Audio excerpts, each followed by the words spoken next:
Good morning. Well, I've been thinking yesterday, I had a bit of time yesterday afternoon about the financial viability of West Wind and other wind developers. And what I came up with is there's no publicly available information on West Wind's financial viability. It's not a public company, it's a private company. Even though Shell owns 49%, there is no publicly available information on West Wind's financial position. Now, it's extremely important from a farmer's point of view, if they've given a caveat over to a company, to understand the financial capacity or lack thereof of those companies that operate on their farms. So then I thought I'd do a little bit more research, and West Wind is basically a wind developer. So they go through an approval process, get approvals, and they sell those approvals on to other companies. Mount Mercer Wind Farm was originally developed by West Wind, and it was sold in 2022 to Foresight Group after previously being sold to Meridian Energy in 2009. So that wind farm has been sold twice since West Wind developed it. The Moorabool wind farm was developed by West Wind, 312 megawatt capacity, and it was being sold to Goldwind Australia in 2016. Now, Goldwind Australia is a Chinese-backed company. Lalal Wind Farm, which is down near Geelong, 228 megawatt capacity, was sold to Macquarie Capital in 2017. So effectively, West Wind just develops them, then sells them on to whoever wants to buy them at the highest possible offer. The Golden Plains Wind Farm, which is 1,330 megawatts, currently in construction, the eastern stage was sold to TAG Energy. Now, I don't know anything about TAG Energy, but it sounds awfully like Zen Energy, if you ask me. The fancier the name, the more concerning it is. And TAG is currently owned between TAG Energy and Inga Group, I-N-G-K-A, Inga Group. The western stage was also sold to TAG Energy. So don't expect that West Wind is going to be the owner of these wind developments and the controller of your caveat. I expect there to be 1, 2, maybe 3 changes of control. And it's not just about West Wind's financial capacity to honour their commitments, but it's about whoever they sell to in the future's capacity to honour their commitments. I think this is a real concern. West Wind can sell the caveats they've got on your freehold land to anyone, anytime. But for you, for a farmer, for a landholder, you cannot transfer that land unless you get caveat holder approval. So effectively, you've given over control to an unknown entity with unknown financial capacity on your land, without the capacity to control who they sell to. Now, what I've been advocating is a proper process for wind developments, and I think we absolutely must have a process where the majority of landowners in a wind project can veto the sale of that wind project. I think that's essential. It should have been put in place right at the very start. A smart energy minister would have realised the implications and understood that landholders and agriculture is going to be severely impacted by the restrictions applied by the caveat. We absolutely need a better process. Chris Bowen is not capable of providing that. Certainly Lily D'Ambrosio was not, and she's gone. So we've got one energy minister out of the road. We really need a proper process from Chris Bowen and the Federal Minister. Thank you very much. It's Ross Johns here from the Wimmera Valley Environmental and Agricultural Protection Association. Enjoy your day. And a very good morning. It's a magnificent morning on the Gold Coast. Jindabyne, I would imagine it's a little bit nippy to say the least. But of course, we'll find out from our new weather forecaster from Jindabyne, Shannon Byrne, what the weather's like. So that's not far away indeed. Okay, it's just making some of the news around Australia and also overseas. And by the way, we are changing from the Country Telegraph to the Pulse very shortly. Nothing will change except the idea is to get to a greater number, just to all the major markets, because at the moment we have these atrocities happening to the brumbies in the Kosciuszko National Park, talking about doing it in WA and all that. So we're going to stop it. So we're going to make sure we do our bit. Okay, the head of the world's largest oil exporter says the war with Iran, the 3-day war that's going and going and going, perpetual now, but Donald Trump, king of the universe, president of the universe, he has things under control. Anyway, this guy says Iran has already wiped Iran, by the way. What about the US? Anyway, Iran already wiped billions of barrels from global supplies, warning the energy market could take more than a year to recover, even if one of the world's most critical shipping lanes, knock knock, that's Hormuz, reopened tomorrow.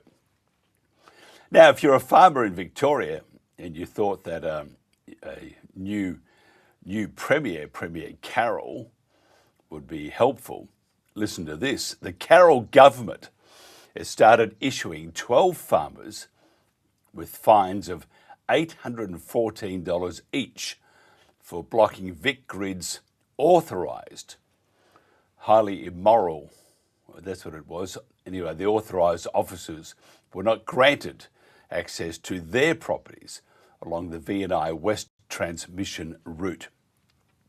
Good on them. As a farmer would say to them, perhaps you ought to bugger off, mate. This ain't a water pistol. It's got a 12 gauge. I know that because my father had a 12 gauge and I always did as he told me to do. Young farmers without land say they are being locked out of finance, with banks unwilling to back livestock equipment or leased operations as security. Poultry producers, that's the chicken producers, not poultry as in all their poultry, are bracing for the inevitable outbreak of this H5N1 bird flu. It's going to wipe out the entire planet. Anybody that looks like a chook, you're in trouble, or a bird. I mean, truly, this is what they love. Isn't it interesting? Government loves to create chaos. Aren't they the ones who are meant to lessen chaos? But they're in there, you know. Or the bureaucrats, I saw someone smiling. Bugger off, we'll make sure we have a bird flu. And by the way, we have how many birds do we have in this country? Billions. And we have 74 mass killing now, all up. 74 birds have died from the bird flu. What about letting natural immunity just take over? Shock horror. Now, where have I heard that before? Anyway, this is going to cost this H5N1 bird flu, which it's set to cost Australian taxpayers hundreds of millions of dollars. So there you are. If it's not COVID, it's something. I mean, look at governments around the world. I mean, start wars, create misery for the rest of the world, bully other countries. You have within Australia, we love to bully. We are bullying. Look at the around the Kosciuszko National Park, and some magnificent people there, and they're being bullied. I mean, what is it? I mean, bullying and kill. I mean, that's part of our vernacular, it seems. Let's kill everything. If it moves, shoot it. If it doesn't, chop it down. We've got to stop that. We have to stop it. Too much is at stake. This is the Country Telegraph, checking the weather right now from the Bureau of Meteorology. It's expected to be a dry and mostly sunny day across much of the state, apart from the very far northeast coastal areas that may see a few hit and miss showers. Morning fog patches are possible throughout eastern districts from about Cairns all the way down to the Sunshine Coast. Daytime temperatures within a couple of degrees of average for this time of year for Brisbane. A sunny day and a top of 25 degrees. Moving on to New South Wales, it's also going to be a generally dry and mostly sunny day across the majority of the state, apart from the southeast that may see some showers about the southern slopes and ranges, falling as snow above 1,200 metres during the morning. Daytime temperatures through southern parts in the low to mid-teens, but grading up to the high teens and even reaching the low 20s throughout the northern parts. For Sydney, a sunny day with a top of 19 degrees, while for Canberra, a morning frost patches clearing to a partly cloudy day with a maximum of 13 degrees. Moving on to Victoria, we have a southwesterly flow that will bring some showers on and south of the Great Dividing Range, but tending more frequent across the Gippsland area. Maximum temperatures in the mid to low teens. For Melbourne, a partly cloudy day with showers, most frequent about the southeastern suburbs, a top of 15 degrees. Moving on to Tasmania, there is a risk of showers across much of the state, but especially about the east and the northern coastal areas. Daytime temperatures in the low to mid-teens for Hobart, a partly cloudy day with a slight chance of a shower, a top of 15 degrees. Moving on to South Australia, morning fog and frost patches are possible throughout southeastern parts, but otherwise a generally dry and mostly sunny day with just the risk of a light shower throughout the very far western districts. Daytime temperatures within a couple of degrees of average and in the mid to high teens throughout southeastern parts, grading up to the low 20s as we head further north. For Adelaide, a partly cloudy day and a top of 15 degrees. Moving on to WA, we do have that cold front brushing that far southern tip, bringing a few showers there. Otherwise, these remnant patchy showers and rain areas are expected to ease throughout the day through the interior. Maximum temperatures within a couple of degrees of average. For Perth, a mostly sunny day with some morning fog patches possible about the nearby hills, a top of 20 degrees. Moving on to the Territory, a dry and mostly sunny day with just a slight risk of a light shower about the northeast top end and also some morning frost patches about the very far south. For Darwin, a sunny day and a top of 32 degrees.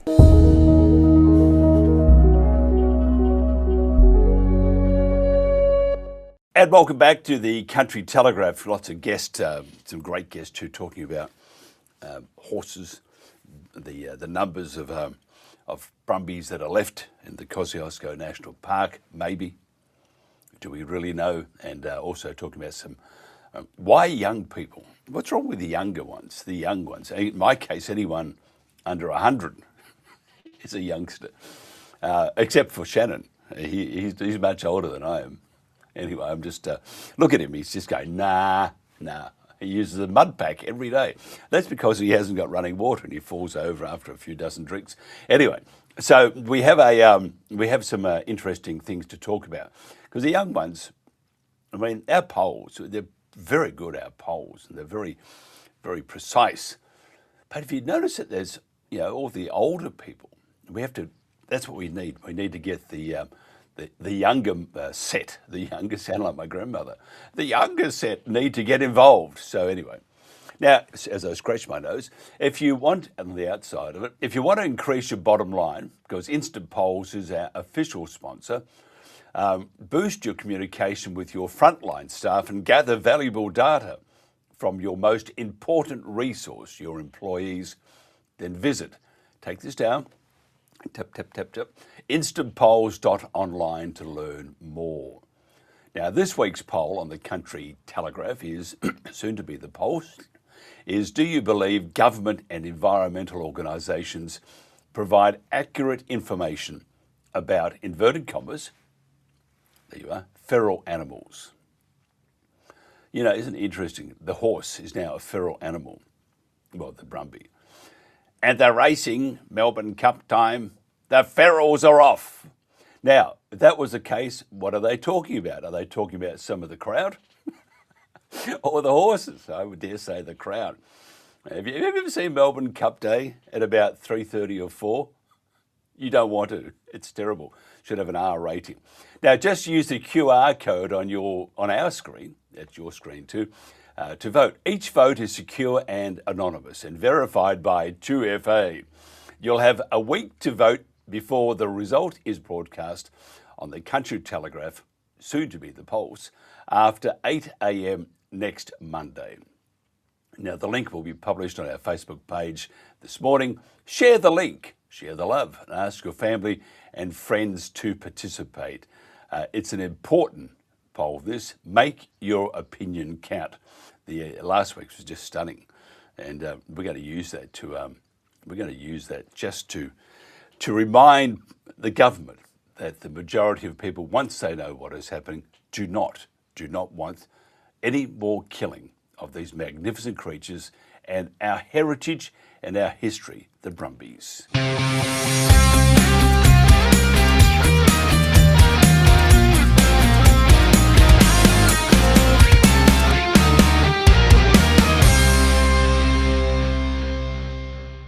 Before I get into our guest, Shannon Byrne, who's been waiting there and blowing into his hands because it's freezing, not cold here, Shannon, so...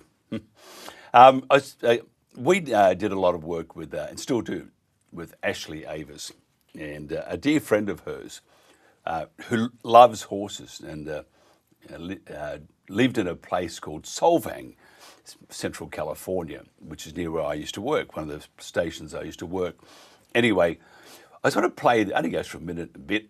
It just shows you, this is when he was alive, of course, but it just shows you how magnificent the human is and the horse is when they connect. I think is absolutely brilliant.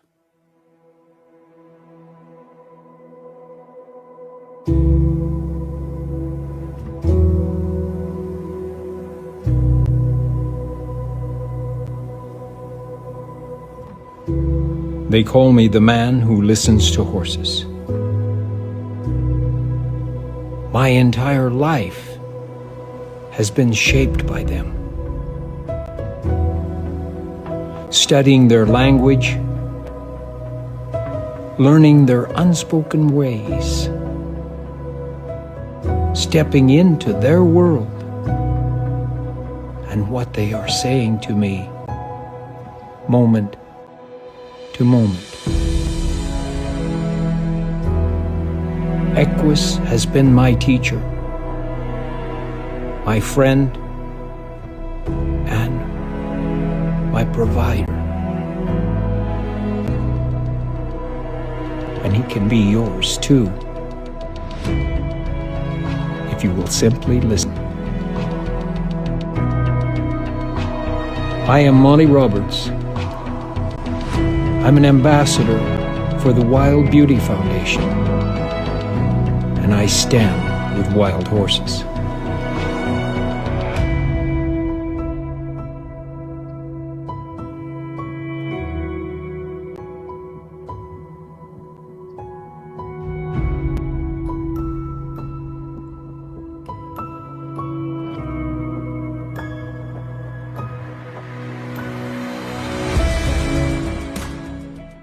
And his name is Monty Roberts. Rest in peace. What a magnificent person he is.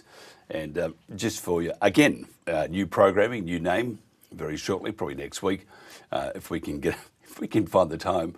And Cam, you need to work harder. Jen, you need to work harder. How dare you have any sleep?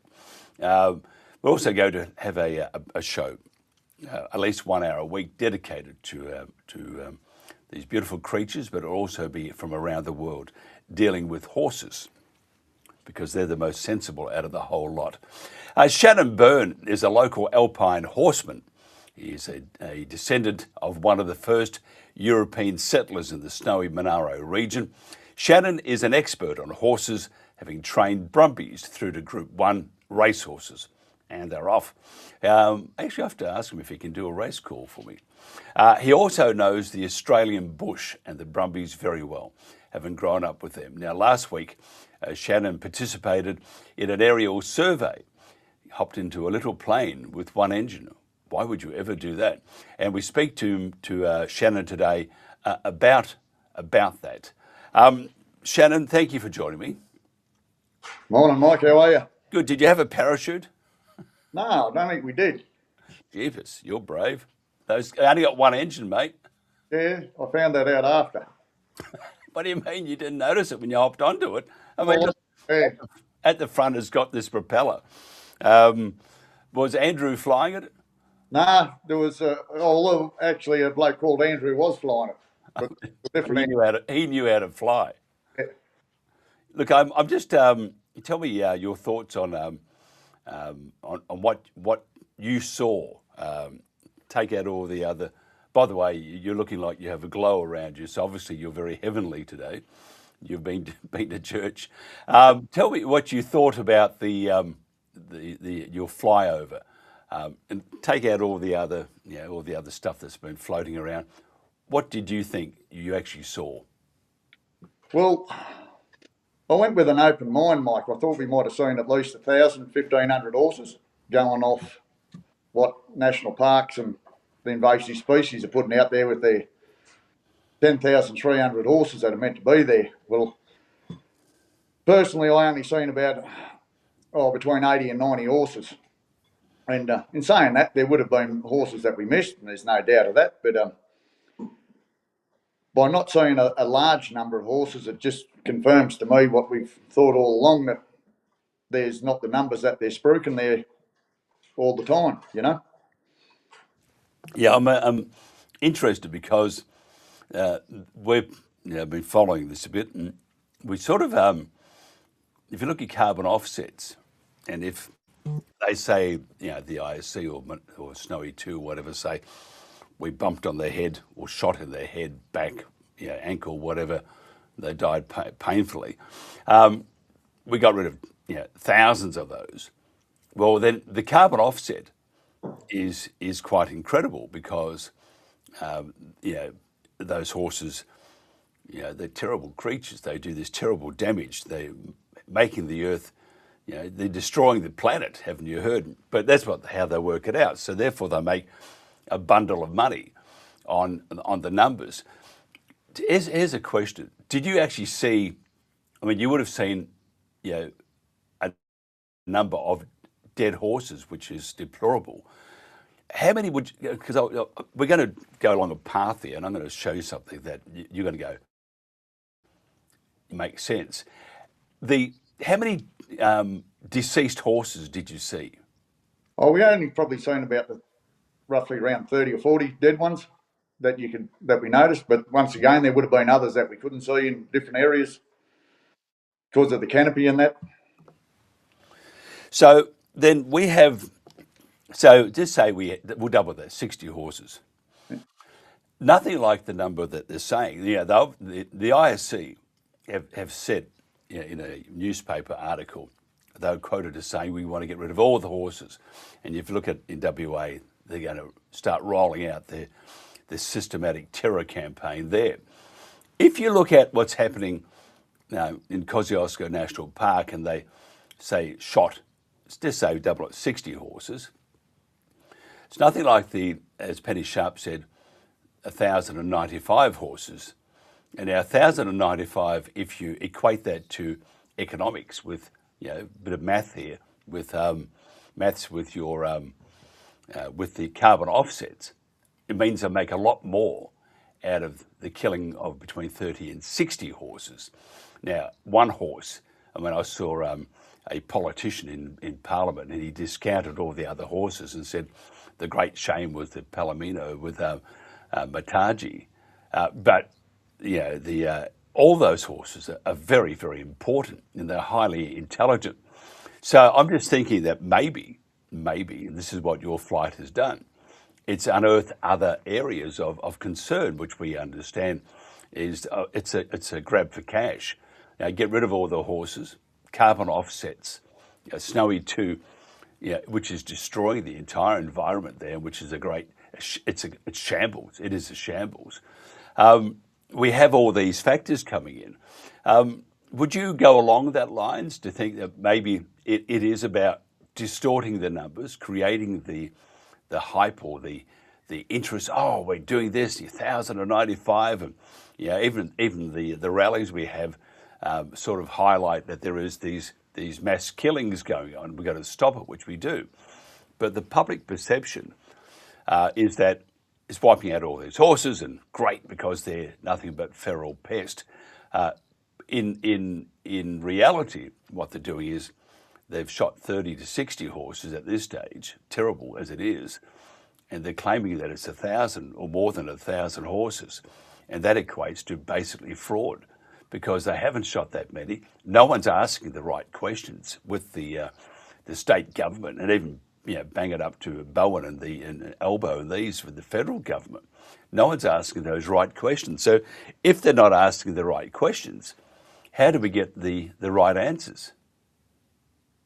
Yeah, it's a good point, Mike. I don't think we're ever going to get the right answers often. There's too much corruption within the whole thing. Like, if you go back, not just this last cull where they're stating 1,095, you'll see Jack Goff here a while back said that we argued what the numbers were back there when they done that major cull a couple of years ago, and then Jack said they shot 9,000 horses. Well, once again, people went out, covered a hell of a lot of country, and they could only come up with, I think it was around 500 carcasses. So the lies and corruption between Penny Sharp and National Parks and Invasive Species Council, it's just out of control, and I don't think we'll ever get the truthful, honest answers from any of them, to be truthful. And you're right, we won't get any honest or truth from answers or truth from the government or the ISC or the National Parks and Wildlife Service, which I think should be under investigation right now. That's what I think, and I'm not just saying it because I'm really angry at them. You look at the way it's called kidnap, when they had those two women bailed up in a car, couldn't go backwards or forwards, and they entered lawfully. You can't do that. I don't give a rat's what they say. You cannot kidnap, and you can't. And they have silencers or suppressors on guns. I'm sorry, you're not allowed to do that. Any other country, they lock you up for a long time, no questions asked. So I think you are right. We won't get those right answers, but we do need to get those answers, and and it's up to you and me and all the others that are highly concerned with this to keep pushing them on the chest. You tell us the truth.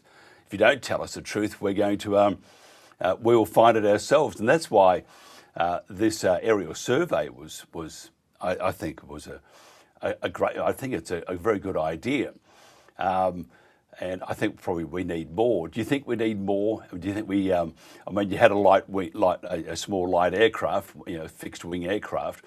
Helicopters can hover. You can't do that in a Cessna, can you? Nah, there's always room for improvement on those surveys. But we made do with what the best we had for that day. But yeah, helicopters would be better to get out into some of those deeper ravines and more timbered areas where you can slow it up a little bit. Can you tell me what needs to be done? I mean, of course, we need to stop. Okay, so just think that and I think we have a chance. We need the public of Australia to crawl out of their sleeping bags, wash off the apathy, and take notice of what's happening to these animals. And if we get there and they say no more killings, what needs to be done? How do we ensure that the park is run properly? And I could say never have the National Parks and Wildlife Service in there again, unless they're controlled by locals. But how do we manage the park properly, and how do we protect these precious animals? It has to be handed back to the locals. Like ourselves here, we've got generations of experience in it, Mike. Right up until today, we still manage the horses more in private country now, and we've proved time and time again that we can do the job. We've offered to do the job for nothing, at no cost to the taxpayer. And until parks start engaging back with the local community and there's an independent body involved, they're going to run roughshod over everyone as they do. How do you feel? I mean, you have so much history and attachment, and like others, the people we've met both trips there. My wife and I and Jen, we think you are the salt of the earth, and it's like almost stepping back in time when Australia had your back, which it hasn't now. How do you feel about what you're seeing at the moment? Do you want to go out there and chop 10 loads of wood and just keep going because you're so angry? It's pretty hard on you when you just see how they've ruined such a beautiful area just through their mismanagement, and areas that were once, well, you could say pristine, are now just littered with dead timber, dog bush, scrub. Just you can't even get into there, and it's when you see that, you just think to yourself, what the hell's this lot getting paid to do? You know, they've just ruined the whole area. And heaven help us when there's a fire. I mean, and the load, which is horses and the other ferals. You know, I hate that word, by the way. The other animals who are managing. Take that out of the equation. When you have a fire, and there will be a fire, whether it's deliberate or whether it's a lightning strike, it's going to happen. Not climate change, by the way. Must not get onto that path on the climate change. Otherwise, you and I will be here. And Paul Peter, who's waiting, will be here till midnight. What do we do then about the fires? And can you see in the next couple of years, because there will be a fire, how do you control it with the increasing load? Well, I think the only way to increase it is do a lot of hazard reduction burn.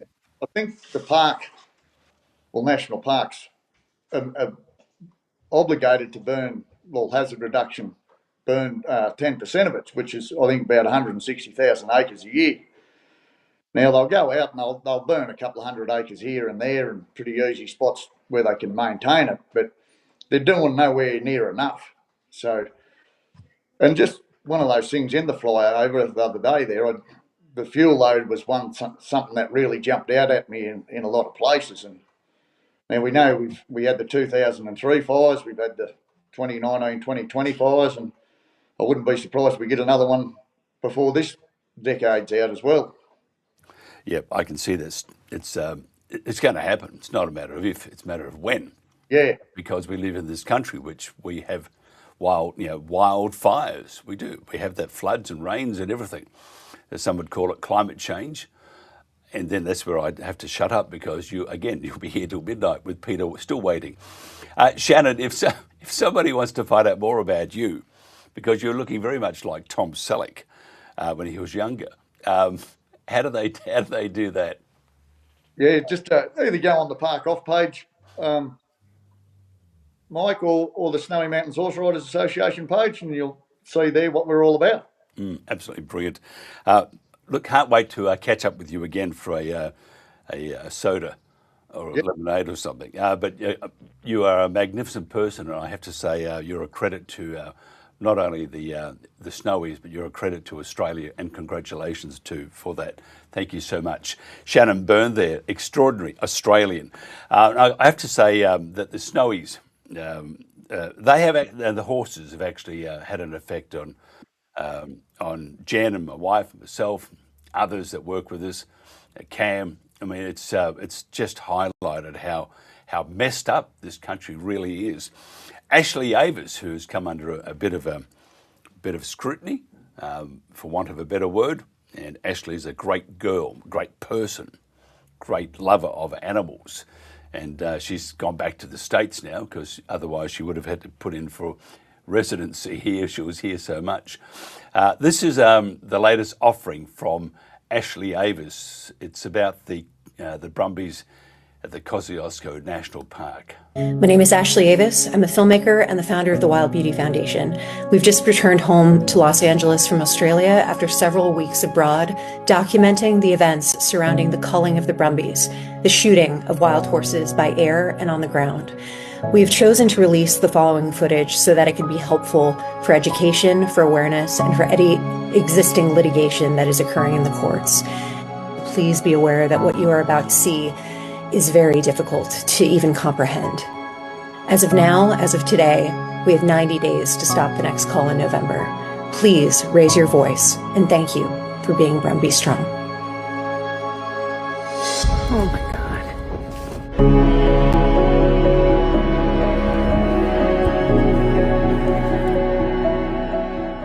We just hiked into the Kosciuszko National Park and we have found this.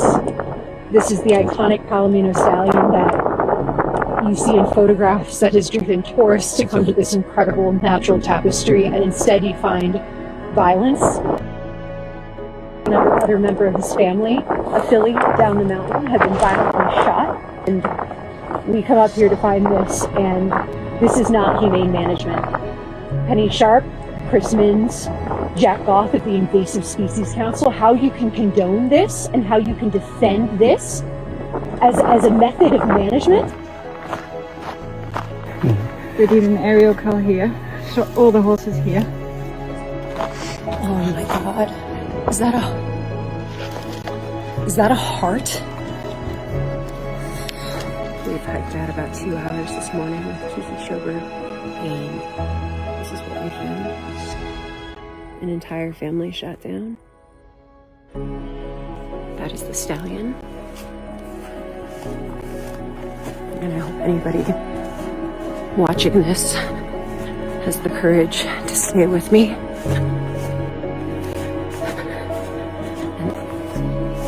I think it's very, very important to see this and to bear witness, because silence and inaction is complicity. There's nothing humane about this. This is a mare that aborted her foal as she was being shot down.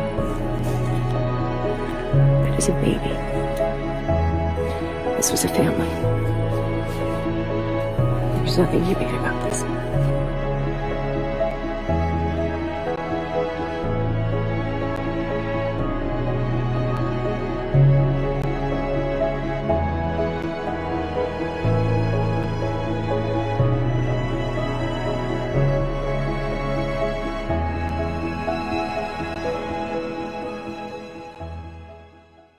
And welcome back to the Country Telegraph. With more than 25 years' experience in management and communications, economic development and government, Peter Dowling is the media spokesman for our official sponsor, Instant Polls at Instantpolls.online.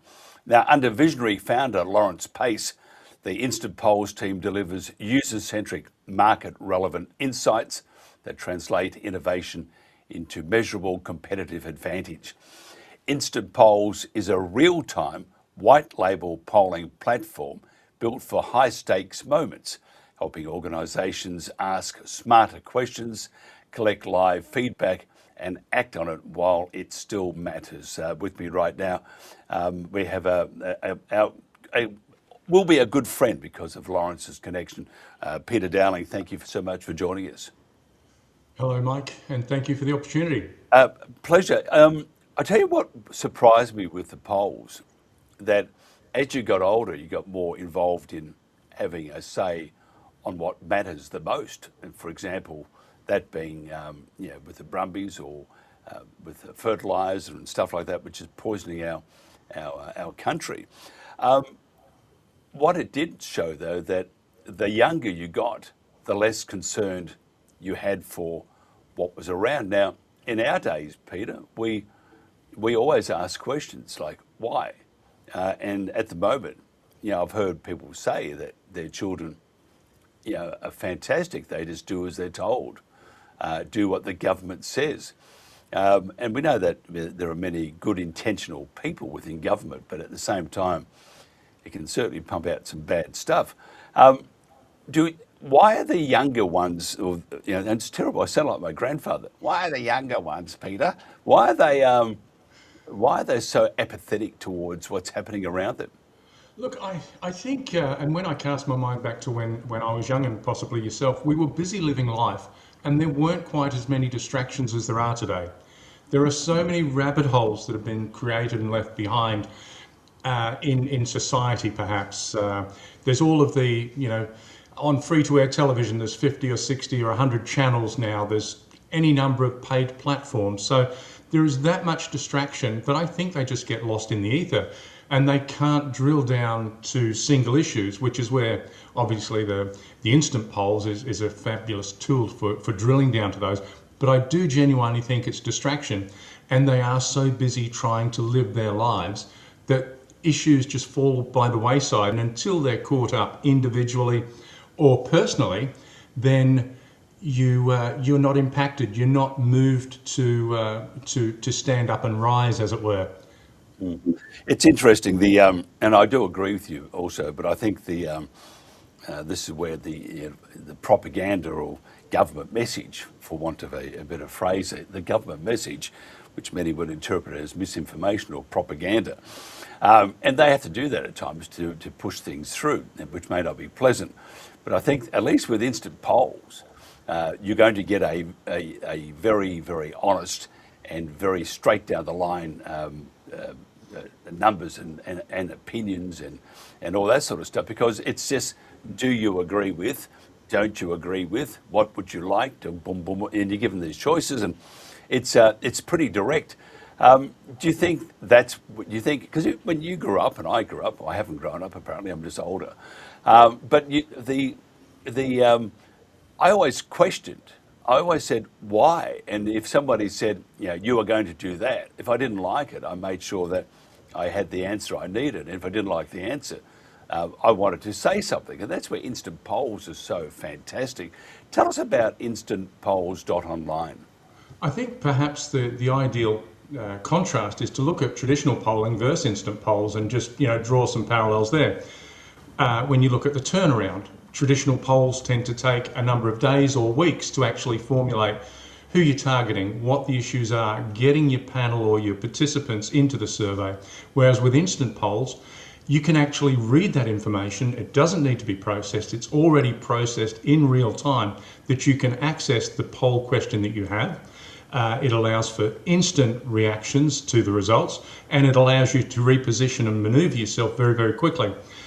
With traditional procurement or recruitment processes, it's very time consuming. It brings with it, some clunkiness at times, whereas with instant polls, it allows instant access, and you're inviting people, you're filtering them as you go, and it's a really quick process, and your qualification is actually with warm candidates. Now, by warm candidates, it means they want to participate, which is great.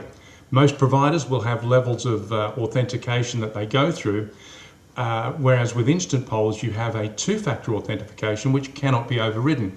And I think one of the classic ones here in Queensland, you may recall this, in the recent few years, I'm reminded of a Queensland Health Survey over the name change of a hospital, where they determined that most of the respondents were either coming out of the health department or the office staff of a number of Labor members of Parliament who supported that Labor position in Queensland of changing the name of the hospital. So it was completely flawed, and it was based on the question and the process of recruitment, which was quite dangerous, obviously. On traditional polls, you often have a high error rate, which means that your surveys are flawed right from the off, and they're based on the questions that you're being asked, who you're asking. And when you again cast your mind back, there was a federal election in which Bill Shorten, and there's no reflection on Bill Shorten, was absolutely shoo-in. He was the next Prime Minister of this country, no ifs and or buts. It was a done deal, it was a lock, and I don't recall seeing his name on the door of the lodge at any time. So again, it's how you frame the questions, it's the ability to have warm and good quality candidates providing that information. So as I say, with the instant polls, they're warm users, they're willing users, and they want to participate. So you get a real quality response. And then, of course, we've got a database that you can draw on. We have over 600 questions that are targeted, industry questions. They're focused on issues around HR, around health, around corporate structures, and all of those things. We've got a great segment on mental health questions. So you're actually able to ask quality questions, and of course, everything is so secure, no one will ever know. The integrity of the system is there. No one will ever know how you responded to a question. but it does provide you with fantastic information. And of course, in traditional surveys, they rely on the participants being informed. With instant polls, within the platform, you actually have an ability to raise awareness or to provide education. You can provide clips, media releases, data sources on any particular matter. So as you're going through the survey, you can actually link on or click on a link, pardon me, which actually helps give you some background to the subject matter that you're interested in knowing. And so again, it's the quality of the questions, it's the quality of the respondents, and it's also the interpretation. And that's what happens most times in traditional surveys is when they get it wrong, they say, oh, we need to reprofile the data, or we needed to crop those extremes either end, and on it goes. So when you don't need to do that and waste your time doing it, you're absolutely in a much better position. And obviously the greatest strengths that Instant Polls has online is the versatility. It can be used in a sales or a retail environment. It can measure satisfaction from a customer. It can measure buying intent, all of those types of things. It can measure the company health or audit your company. It can be internal or external. It's there's flexibility, the speed of the process, there's real-time monitoring, and of course, as you mentioned earlier, the white label option. And the white label option is where you actually own everything. You use our platform, but it's your name. So you own the data, you own the polling results, the questions, etc. And with the white label, of course, is you can enter into a partnership. You could get a sponsorship to help, work through that whole process. And with the white label, it is your survey. It doesn't belong to a pollster. It's yours. You're utilising Instant Polls platform. And of course, it's not a user pay subscription type model. It's a kind of pay as you go thing. And it's based on your contacts, your information, your supply line. So it actually addresses what it is you're looking for. And it really just ticks so many boxes. It's quite an exciting program to be a part of, to be honest, Mike. I just, because we always have, people always, when you're handing out data, they have there's always that fear that it's going to be misused. Now, I'll use an example. TikTok, which was a Chinese, because data is king. TikTok was basically a Chinese company. They still have a small input, but, I think about 13 or 14%, but they were a Chinese company. The US said that we can't have that because they are collecting information, and they were using that data not for military purposes, they were using it for commercial purposes, which gave them a perceived advantage, according to the king of the universe, Donald Trump. Then we have they moved it over to a company called Oracle, which is Larry Ellison. And Larry Ellison, being the great donator to the IDF in Israel, he's one of the major donators. He just gives a lot of money. And so therefore, the information has gone from being for a commercial purpose, it's moved over to because I don't see Israel having that much industry there, would have to be, the data would be collected for other reasons, you would think. Why else would they collect it? Oh, we've got all these names, all this information. So security is very, very important, and trust is very important.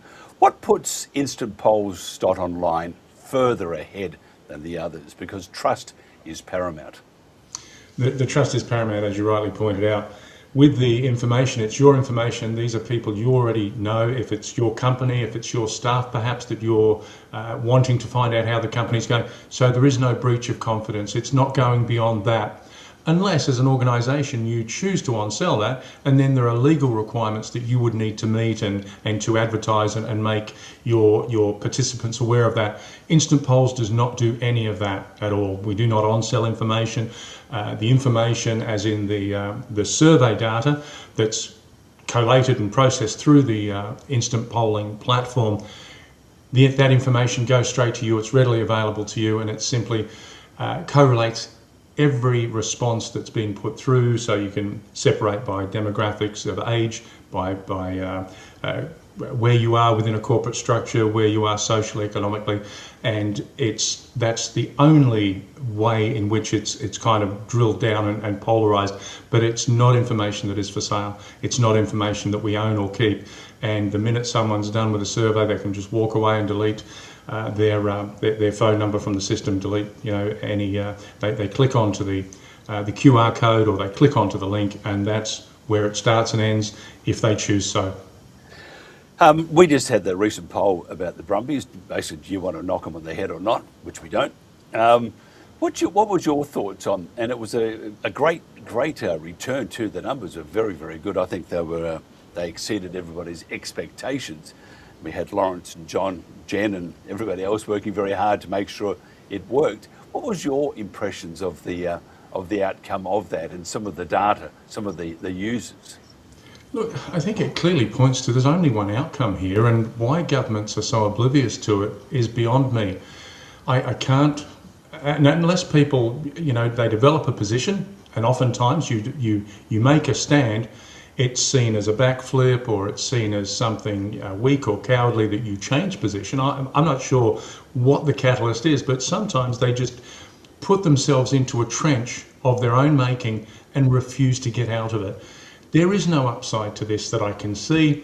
The information is quite clear that the community is dead set against it. I don't recall the exact numbers, but it was convincing beyond belief. So why on earth does a government entrench itself there and not say, you know what, we may have got it wrong on this occasion. How about we go back to tours and let's look at better ways of doing it? And there are countless suggestions. Every advocate, every community interest group says there are better ways of doing it. Are they more costly? In a dollars and cents term, perhaps they are.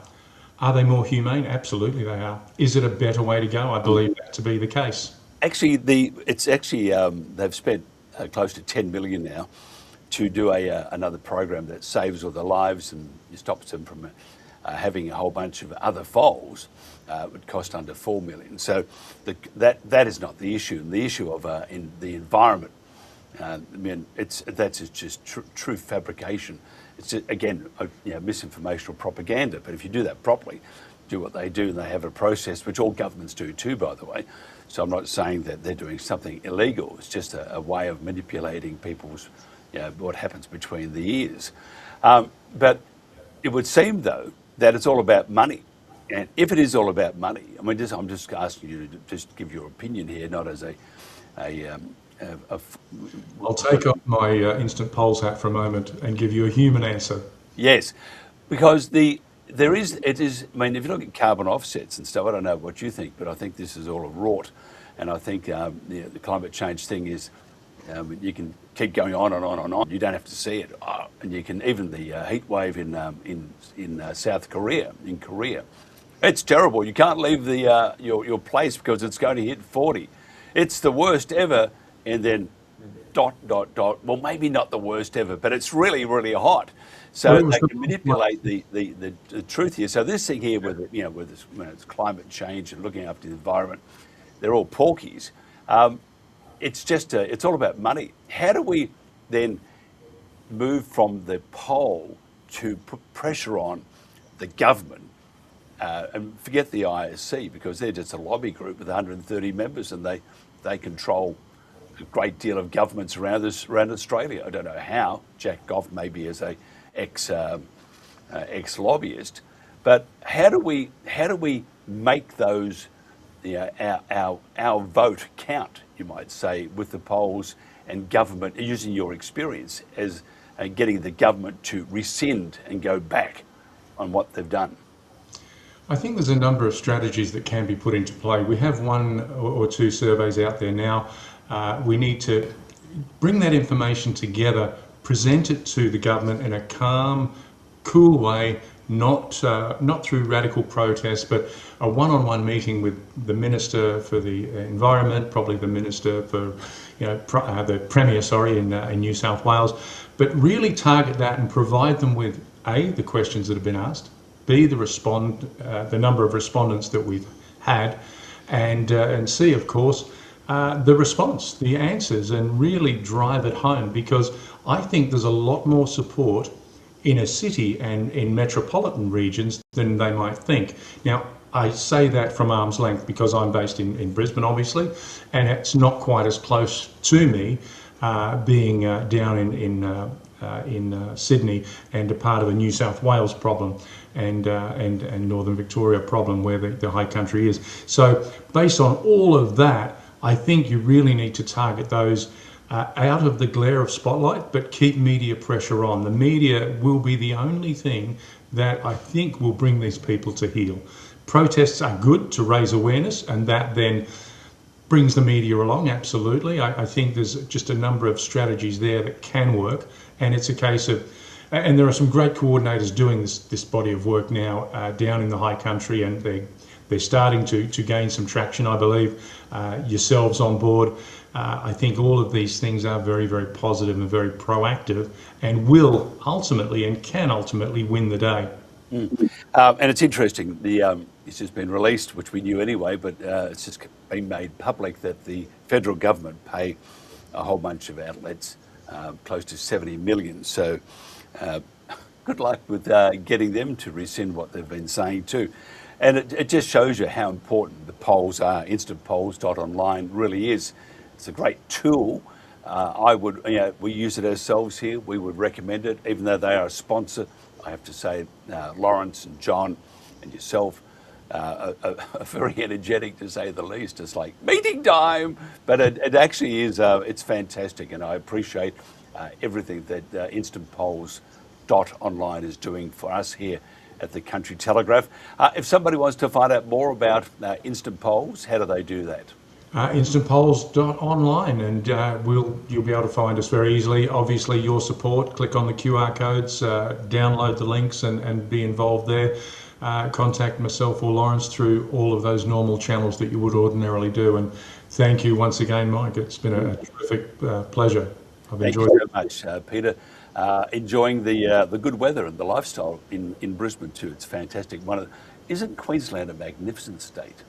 Perfect one day, better the next. Well, unless you're on the Gold Coast and it rains one day, or it's cloudy the next. The good Lord needs to water his garden. Good on you. All these quotes. You see, a couple of drinks, we wouldn't shut up. Thank you, Peter. Thank you so much. This is the Country Telegraph.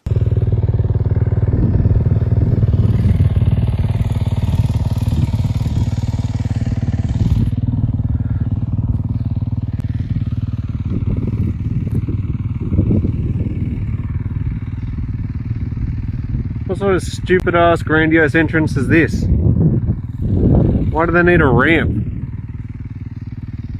They were supposed to put in 2 double gates, that's it. Just a double gate. Nice and simple.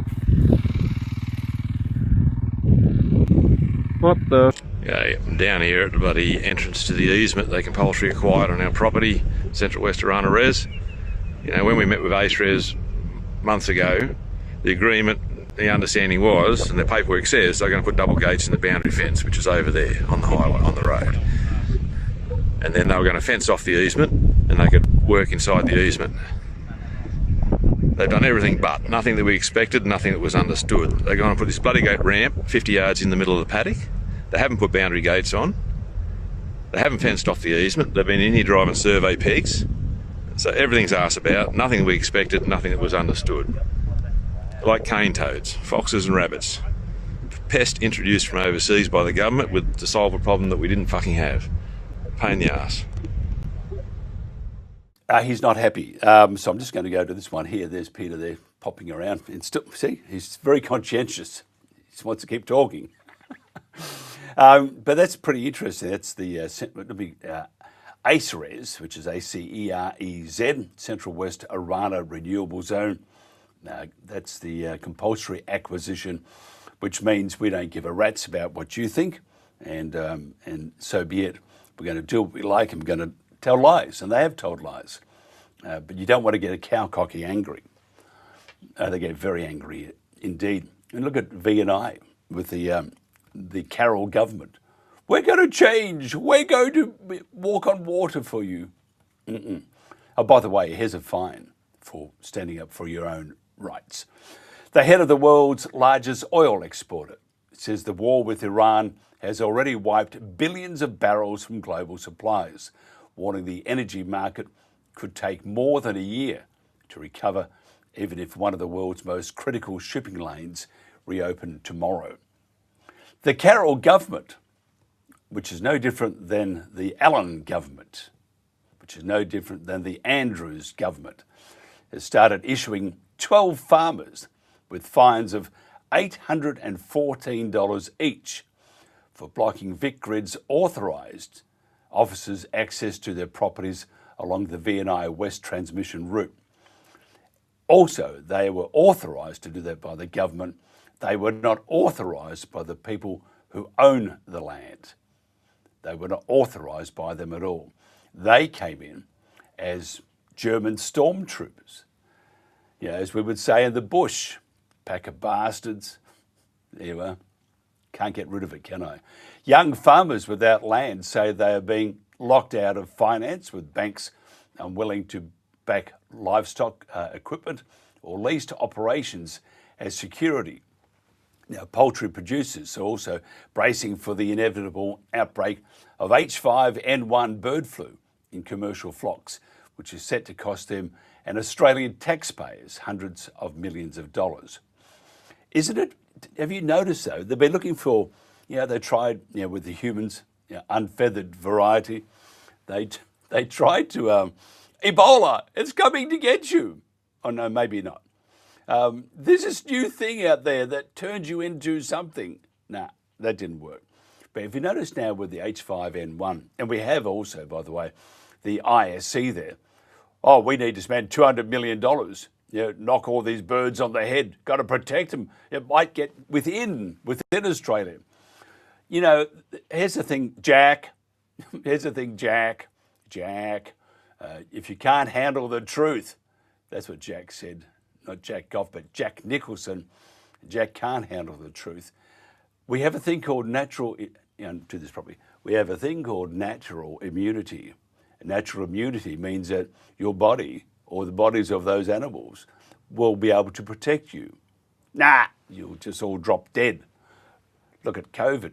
And he actually made mention to all those cookers that objected to lockdowns. I mean, Jack Goff is truly he's a very, very stupid person. I mean, the whole ISC thing is conniving, to say the least. So natural immunity. As Peter McCullough, what would he know? Let's discredit him. Let's discredit everybody. We want to keep telling lies. We see through it, and we're going to make sure that we grab you by the short and curlies and swing you from those short and curlies in a very strong wind, which will make your eyes water. This will make your eyes water too. It's expected to be a dry and mostly sunny day across much of the state, apart from the very far northeast coastal areas that may see a few hit and miss showers. Morning fog patches are possible throughout eastern districts from about Cairns all the way down to the Sunshine Coast. Daytime temperatures within a couple of degrees of average for this time of year for Brisbane. A sunny day and a top of 25 degrees. Moving on to New South Wales, it's also going to be a generally dry and mostly sunny day across the majority of the state, apart from the southeast that may see some showers about the southern slopes and ranges, falling as snow above 1,200 metres during the morning. Daytime temperatures through southern parts in the low to mid-teens, but grading up to the high teens and even reaching the low 20s throughout the northern parts. For Sydney, a sunny day with a top of 19 degrees, while for Canberra, a morning frost patches clearing to a partly cloudy day with a maximum of 13 degrees. Moving on to Victoria, we have a southwesterly flow that will bring some showers on and south of the Great Dividing Range, but tending more frequent across the Gippsland area. Maximum temperatures in the mid to low teens. For Melbourne, a partly cloudy day with showers, most frequent about the southeastern suburbs, a top of 15 degrees. Moving on to Tasmania, there is a risk of showers across much of the state, but especially about the east and the northern coastal areas. Daytime temperatures in the low to mid-teens for Hobart, a partly cloudy day with a slight chance of a shower, a top of 15 degrees. Moving on to South Australia, morning fog and frost patches are possible throughout the southeastern parts, but otherwise a generally dry and mostly sunny day with just the risk of a light shower throughout the very far western districts. Daytime temperatures within a couple of degrees of average and in the mid to high teens throughout southeastern parts, grading up to the low 20s as we head further north. For Adelaide, a partly cloudy day and a top of 15 degrees. Moving on to WA, we do have that cold front brushing that far southern tip, bringing a few showers there. Otherwise, these remnant patchy showers and rain areas are expected to ease throughout the day through the interior. Maximum temperatures within a couple of degrees of average. For Perth, a mostly sunny day with some morning fog patches possible about the nearby hills, a top of 20 degrees. Moving on to the Territory, a dry and mostly sunny day with just a slight risk of a light shower about the northeast top end and also some morning frost patches about the very far south. For Darwin, a sunny day and a top of 32 degrees.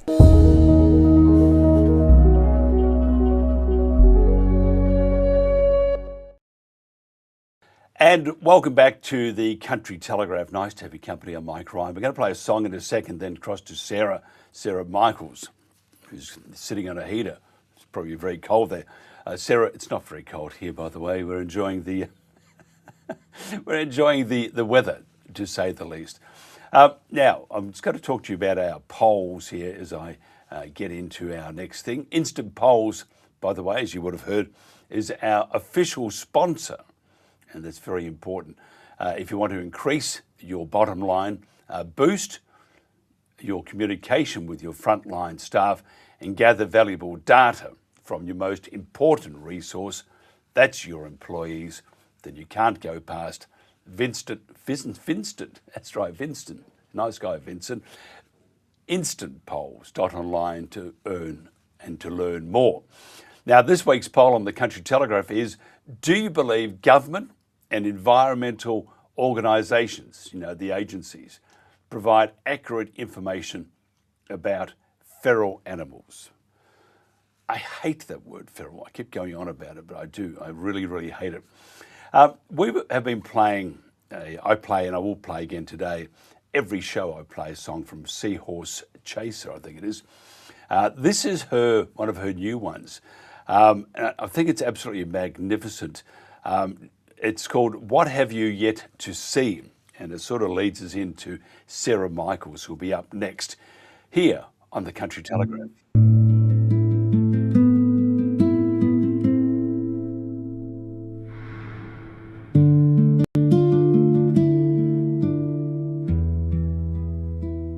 Are you asking the right questions?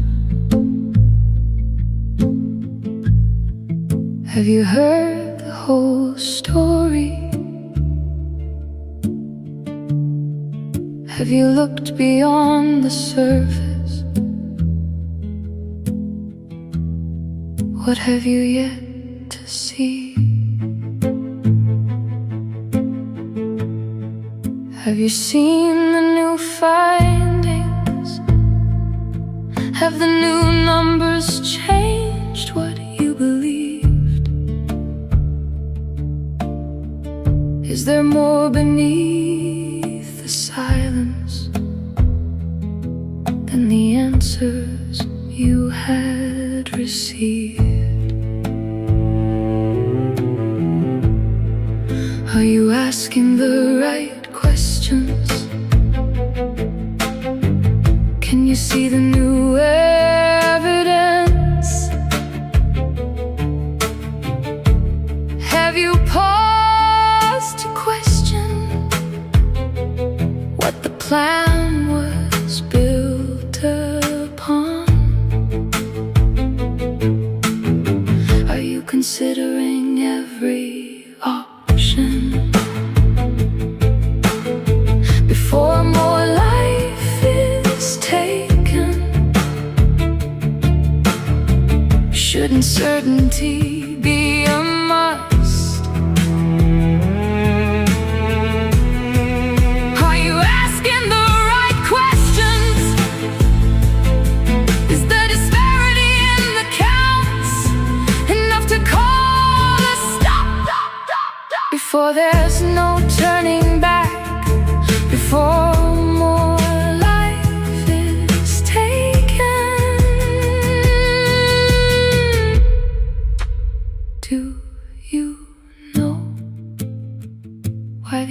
valleys became our home. Have you watched us drink from the mountain streams? Have you seen the paths our mothers taught us?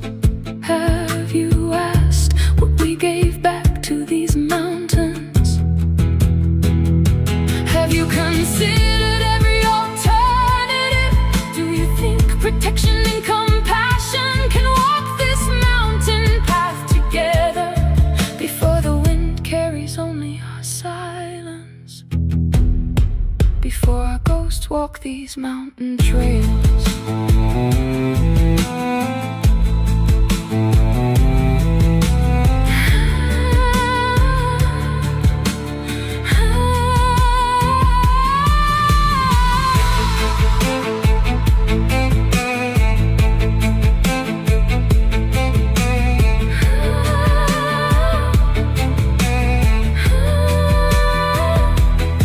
Could you lead us to a better way, where every question is answered with honesty and transparency, where every option has been explored before the wind carries only our silence,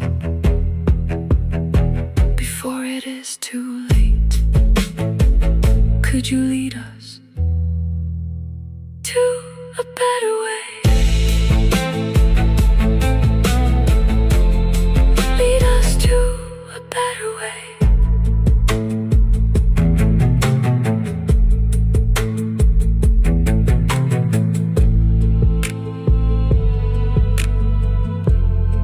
Lead us to a better way.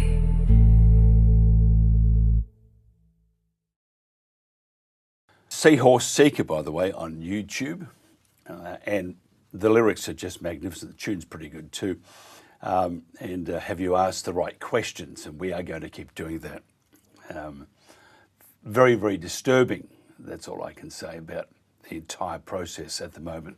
And I think that if we don't do something, that's all of Australia, then you can never, ever hold your head up high. Sarah Michaels is a group expert with the Brumby Action Group. Now, that's not a not-for-profit association of, I think it's about 30-something thousand members, more, whose purpose is the preservation and conservation of wild living brumbies, their habitat and ecosystems. Their purpose is to protect mobs of wild living brumbies, acknowledging the heritage value of these simply magnificent animals. We're going to talk to Sarah today about her recent trip to the national park, the rallies, the petition, and going forward. Now, I'm going to play, before we get into Sarah, I'm just going to bring this across here. We have one of Sarah's videos here. It just goes for about a minute, and we'll come back and we'll talk about it. This is the Country Telegraph.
Absolutely beautiful. Sarah Michaels, thank you so much for joining us. G'day, Mike. How are you? Question is, how are you? Yeah, I'm not too bad, thanks. No heater, but certainly have the fire going this morning. Are your relatives Vikings? Pardon? Are your relatives Vikings? I mean, Oh, you gotta have a heater. no, we're just bloody tough out in the country, Mike. Yeah, I'm a wimp. You're not too bad. But I have to say, it's a magnificent part of the world, and who needs comfort? Yes, well, fire does that. Horses do that. We're pretty lucky. You're actually very, very lucky. It's God's country to say, and that's the understatement. You visited the park on the weekend. We just saw one of your clips there. Where did you go and what did you see? Yeah, so I spent a bit of time around Kyandra. We parked up. I saw in total there were 48 brumbies. Most of the mobs we saw were close to the road. We hiked out a bit and we saw a couple of mobs, smaller mobs, more in the ridge lines. And that's where we came across some carcasses as well. Those carcasses that we found have already been accounted for. And in any case, that wasn't the purpose of my visit for that day. My purpose was to, I suppose, inspire people to keep up this fight. There's very few brumbies remaining, and now more than ever, we just really need to do everything we can. We're in that 90-day window now before the next cull, and we've got our work cut out for us. Yeah, sometimes I despair because the position we're in, and by the way, I'm a bit like a blow-in.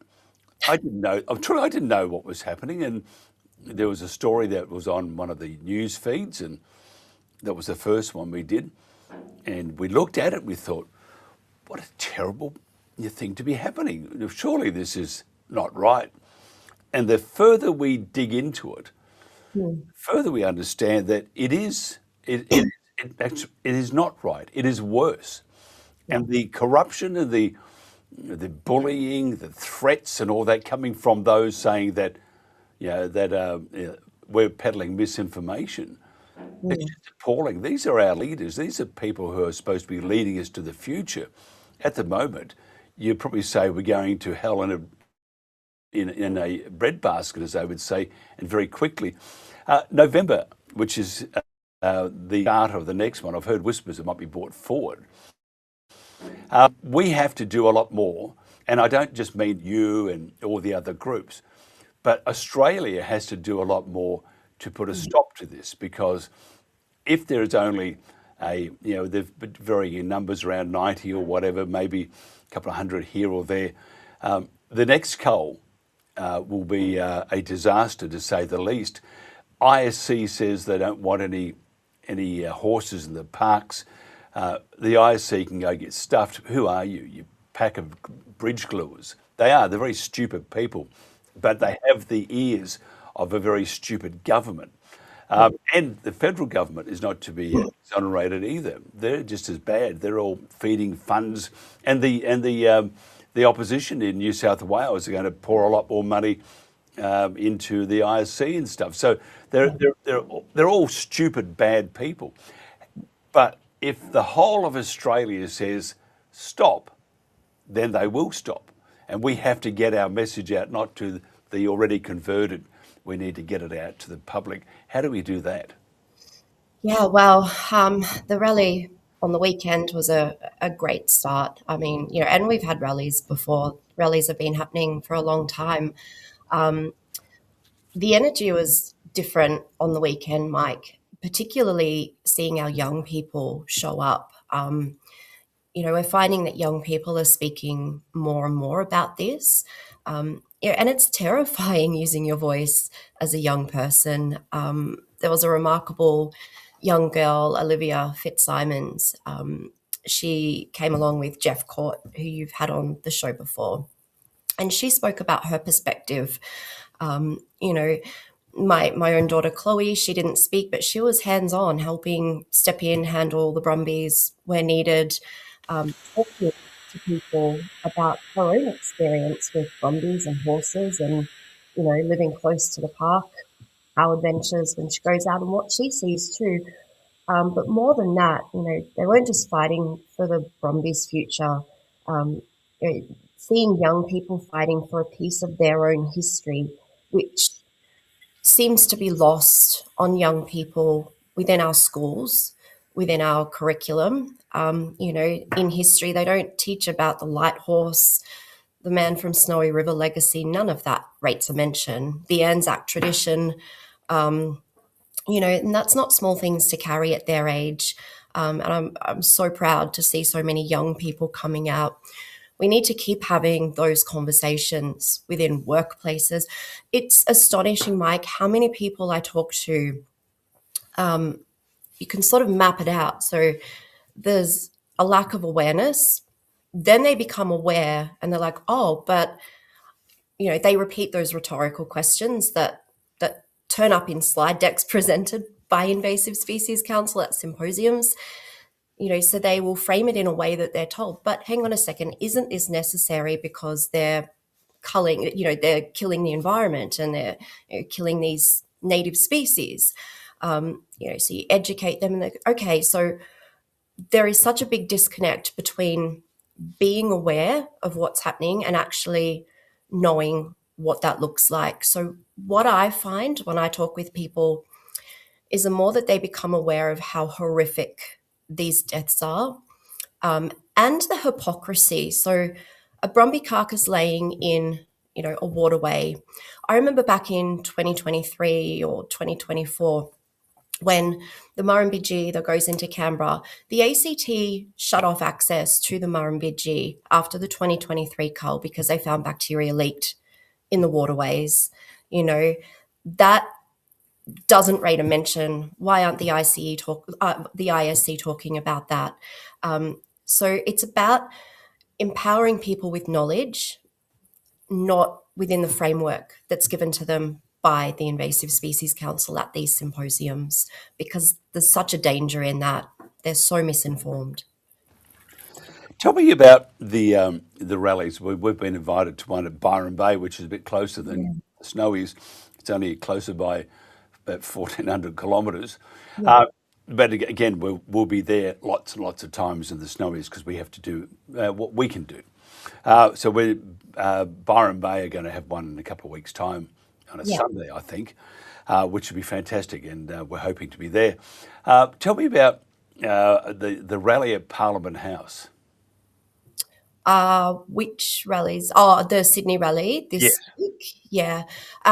So I understand that coincides with the reading in Parliament of the petition. I think I'm not overly across those two rallies. Sorry, Mike, but I know that there are two happening this week. One, I think, this afternoon at 4:00, and another one tomorrow, I believe. Any exposure, particularly, in Sydney near Parliament House, I think is good. And we're seeing more people turn up to these rallies, more people turning up with their voice, with their placards, not afraid to speak out. So I will be following those rallies, but I'm not a part of them. Let's just, I want to chat about just quickly the rallies on the weekend. We were at Tumbarumba. I have to say, magnificent town, cold, and the people were magnificent. The magpies were deceptive. I had a bag of twisties. I popped into the car to get some twisties, the essentials. Grabbed those twisties and I thought, oh, there's one magpie. Nice magpie. So I gave it a twisty. And then the magpie's brother popped in. I gave that a twisty.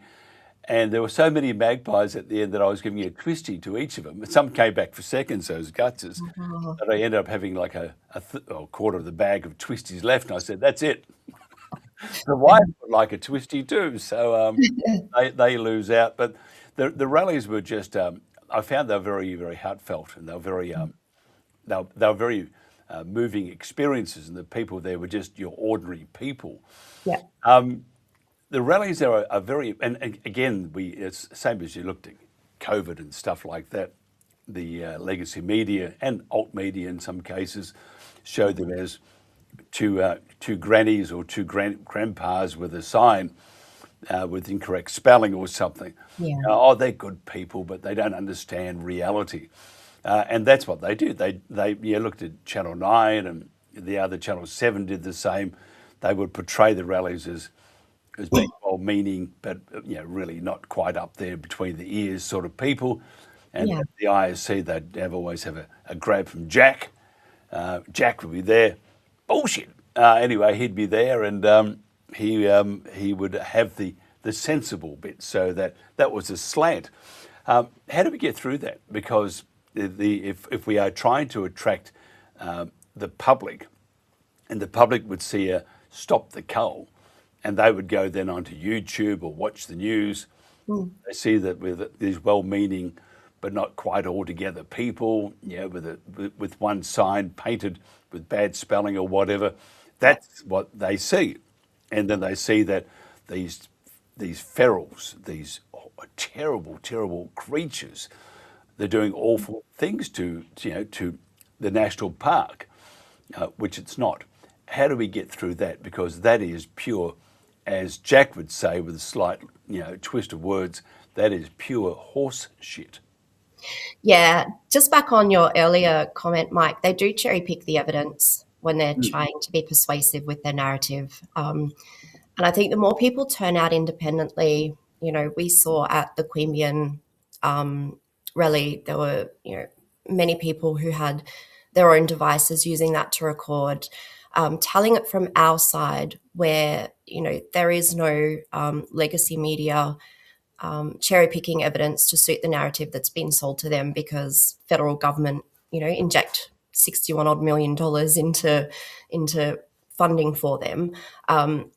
I think it's also about challenging the status quo, which more people are starting to do now, whether that's online, whether that's writing into the editor in local newspapers, or whether that's writing directly to ministers. People are challenging that status quo, and that's what we need to be doing more. You know by now, Mike, that I'm a very pragmatic person. I take a very pragmatic approach to this. Everything's factual, rely on your facts. Your facts are there, rely on your facts. And where there is an opportunity, for example, when I did that digging into Richard Swain recently, he's an ambassador for the Invasive Species Council. He also owns and operates his own, river tourist business too. On one hand, when he's got his ISC hat on, the brumbies are destroying the environment and they need to be slaughtered. When he's out there promoting his, river rafting business, the brumbies are iconic, and they're a selling point for booking one of his tours. People need to be calling that stuff out.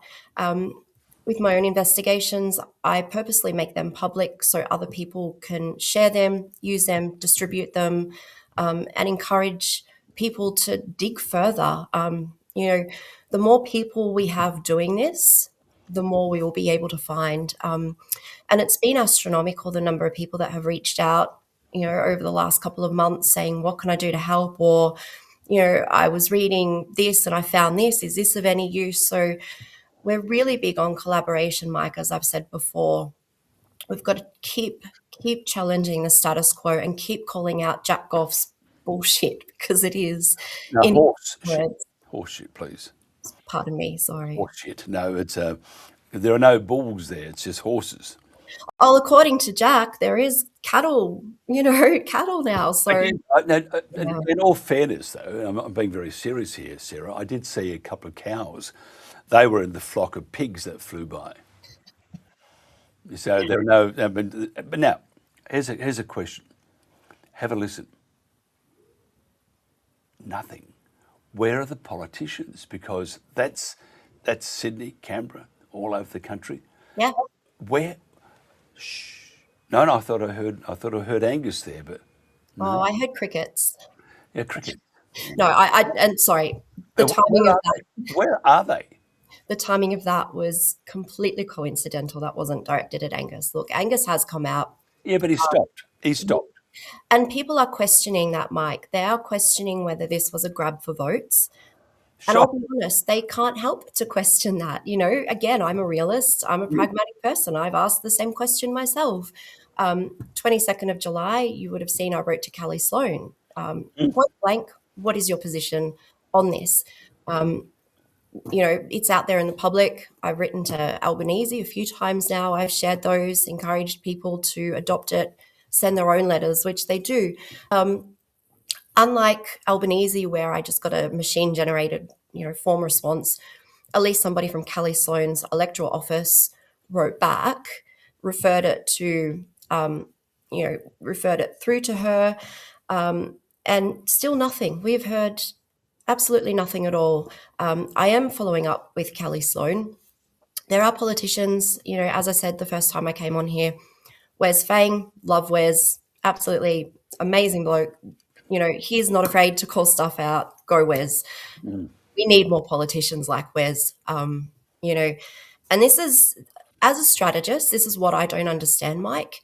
This is a really good opportunity for the opposition, to be doing something meaningful here with this. Why isn't somebody from the opposition referring this to the Auditor General, to the New South Wales Auditor General? Forget ICAC, forget, when we get FOIs, when we get GIPPers, they're so heavily redacted, you can't make head nor tail of them. In my view, the best option moving forward is to refer this to the New South Wales Auditor General. That can only come from a sitting member.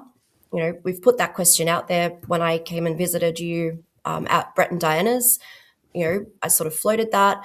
I've got something written that's going to go out today. I'll be sharing it with our group along with a template that they can use. And I encourage everybody watching and everybody listening to refer this to your local member. Let's get some pressure. Let's get this referred for an independent audit. And I do say that with some authority. I've sat on many audit teams before. Receiving an RFI from the Auditor General isn't something that you can just redact, black out, send back. And I think, in my view, that's our best way forward. That will take time, of course. So we need to continue challenging the status quo wherever we can. And obviously it's working. There is tangible evidence behind that to show that this is working, because the ISC supporters are coming out in droves. Our attacks, I've spoken to you 6 weeks ago when we started to see some of those attacks escalate after our first interview on 22nd of June. They are not just daily, they are multiple times a day. For myself personally, I was over in Canberra doing some shopping one day and I heard somebody say to her partner, "Oh, look, there's your friend. There's the crazy horse lady." So I just laugh at that. That's great. That means that we're having an impact. The notion that Jack Goff has gone quiet, we've got another spokesperson now doing the talking about the WA Brumbies, purportedly problematic. He's gone a little bit quiet. So I think that pressure is working, and I just encourage everybody to keep up with that pressure. Yeah, I think his members, the ones that were, their past job was to glue themselves to Sydney Harbour Bridge, and that's what they are. They're a bunch of very stupid people. They are incredibly stupid. I'm actually embarrassed to be a human around these people. Incredibly stupid people, and the ISC. And that's what we need to. You're right, an audit. I would go one step further. I think a Royal Commission, because the amount of money that's involved in the fraud.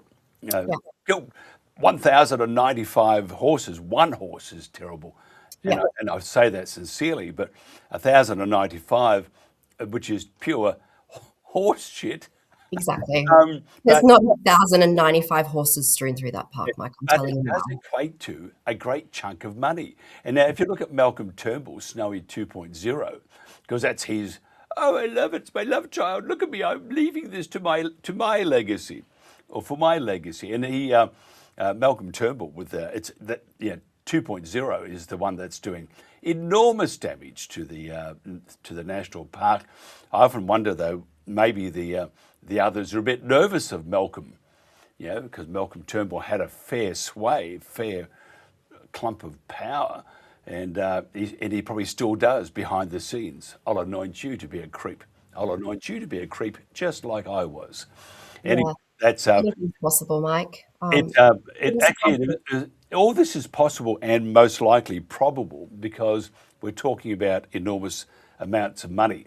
chunks Yep. of money, and Yep. you put everything from the the renewables to the horses and and privatising the park and stuff. Put it all collectively. You're not talking about billions. You're talking about trillions of dollars. And when there's such money, huge amounts of money floating in the ether, you're going to have that stench of corruption. Just quickly, somebody wants to find out more about you. Of course, you'll tell us. What do we need to do? How do we get our message now out to the entire population to say, just do us one favour, go and look at the real facts, ask for the evidence. How do we get that out? Oh, look, it's been really tricky. That's been our message all along. Look at the evidence, ask those hard questions. Everything from writing to ministers, there's a myriad of people who have done that. It falls on deaf ears, crickets. Until you guys came along, we didn't really have a platform. You guys have given us a voice, and that is something that we are enormously grateful for. I think, continue to speak out, use the platforms that are available, and there's so many of them. Find one that aligns with your values. Become empowered. Continue writing to ministers, attend rallies where you can, but in a measured and practical way. Call out the lies. If people, there's so many people out there who are short on time, that's us as well from time to time, but there is always somebody willing to, speak or write to politicians if somebody doesn't quite feel comfortable with that. If people have ideas, come to us, let us know. We can work together. I think we've just got to keep chipping away at this. I'll follow up with Kelly Sloan's office this week. And as I said, I'll put the letter out there today to the Auditor General. I'll share that along with the template, encouraging everybody, perhaps if there's a mass inflow of letters to local parliamentarians, hopefully with any luck, we might get an audit because it certainly does deserve to be audited. And just on that point as well, with the money, and it goes back to something that we spoke about a little while ago, it astounds me that many of the people supporting this cull are also taxpayers, and why aren't they asking the questions about how their money is being spent? That's lost on me. I don't understand why they don't care about how their tax dollars are being spent. There is so much wastage in this country, and not just with the Brumbies. It's got to stop. Use your voice at the polls. I cannot stress that enough. Get rid of Labor. They have to go. But having said that, by the way, I'm no Labor supporter, much to my father's horror and disdain. But he used to sing me the songs from the Labor Party. It's like, oh, Dad, stop that. They sound terrible. But if you look at the opposition, they're going to, I think, $300 million to continue. So I think the LNP, they're just as, they all need to get some concrete or cement for their spines and get a spine and do what is right and stop believing stop believing the stuff that we're hearing from the ISC. Oh, they're terrible creatures. Look, they can fly. They're going to endanger, airport. I mean, whatever. So Perhaps we need more independence, Mike. I don't know if that's the answer. I don't know, but I think it's very hard because once you're fighting against the party machine, there's lots of headaches. They have huge donors. If you look at it, we have donors. We have a independent here, and she's doing it on her own bat. The others, they get support from all sorts of very rich people. I think they push the narrative, don't they? That's exactly why donors step in. It's to push. But I think what we need to do is, and at the moment, we need to be a collective voice, not a voice of kings or queens. And we need to do a lot more, become more collective. And I think there's so many good-meaning people and organisations, and this is where we have to be strong and forget all sorts of other issues and just do what is right. The only issue is stop the killing of the Brumby. There is 100%. nothing else. Nothing else. We can't let these guns be fired in November. No, We just we can't. can't. There is nothing to substantiate any further culls. There's nothing to substantiate culls that have occurred, but there is absolutely nothing whatsoever to substantiate any further culls going ahead. You know, as I've said it before, Mike, I'll say it again. I stand by it. They're currently in contravention of the Act as it stands, you know, and we know with that article from the Albury rally a couple of weeks ago, Jack Goff came out, said eradication. You know, we knew it. We called it years ago. It's now on public record. We've got to stop it. Not one more bullet fired. Interesting. You said Jack Goff came out. I thought, oh, hello. But sorry. But, you know, king one day, queen the next. Who knows? Thank you so much for your time. Again, somebody wants to find out more about your organisation. Where do they go to? Yeah, just come over to Brumby Action Group. We're the group with about 33,000 members. There is another imposter group. I'm not going to comment on that or give them any airtime. Yeah, Brumby Action Group. I'm on Facebook. My email also smichaelsconsulting@outlook.com. Feel free to get in touch. And again, like, so grateful for everybody who has come forward with information and, you know, offered to help. And I encourage that. I encourage people, you know, to keep asking questions. It's so important. I totally agree with you. I want to give you a big hug right now. Couldn't give you one last time. You disappeared. I mean, I looked around. There was nobody there. I saw your children one stage rolling on the, I think people called it grass, but it looked like... Oh, they were too busy up bloody getting ice out of the puddles and coming back down. You know, I sat there. I'm sure they're going to call the police. I thought I was doing something rude under the table. I was shivering. I have never been so cold in my entire life. You should see it now. It's, you know, there's a bit of snow around there at the moment. I think I saw something Brett posted last night. It's absolutely beautiful. So maybe, you know, come down. We've got a late winter this year. It's been quite mild. That was mild, Mike. No, it wasn't. No. I had a very, very high voice. Anyway, that's another story. Sarah Michaels, thank you so much for your time. This is the Country Telegraph. We're going to play that video from Sarah's one more time. There are other videos, by the way, on Facebook, and everybody's circulating these. They are very beautiful, and they do bring a tear to the eye. I think one of my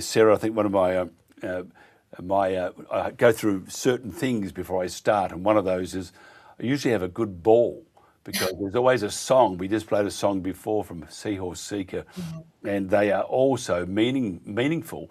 And you think, why is this happening to these absolutely gorgeous animals? Anyway.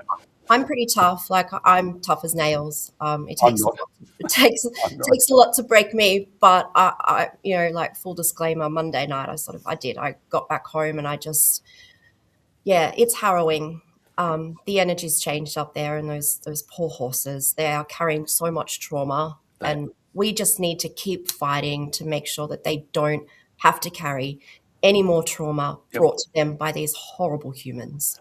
We need to give each of us a hug, and then extrapolate to the horse and give them a massive hug. Yeah. One horse on the broadcast at Tumbarumba, it started to nibble my neck, and I thought, oh, hello, my wife's feeling quite affectionate today. But I realised that my wife hasn't got those ears and the long out anyway. But they're magnificent creatures, and they really are. They are incredible. God's creatures. They are. Thank you so much. This is the Country Telegraph.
This one is a really important one, a big one. In the past 2 years, Mark Banasiak has done an incredible job of leading a upper house inquiry into the impact of renewable energy zones.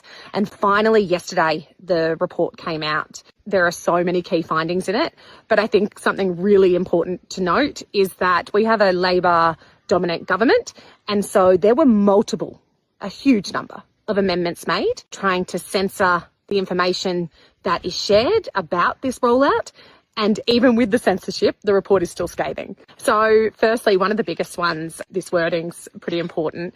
There has been predictable and avoidable harm to rural and regional New South Wales as a result of this rollout. Predictable and avoidable harm. Energy Co, the government body responsible under Minister Sharp for rolling this out, has been noted multiple times within the report and the findings and the recommendations to need structural reform, to need leadership issues addressed, to need a bunch of problematic processes considered. So that's a massive one because they're who we deal with every day here. And where's the government oversight of this taxpayer-funded body? It says in the report, its findings are that the consultation processes did not always lead to meaningful adjustments or changes or outcomes. So essentially it's saying that the consultation process itself is hugely flawed.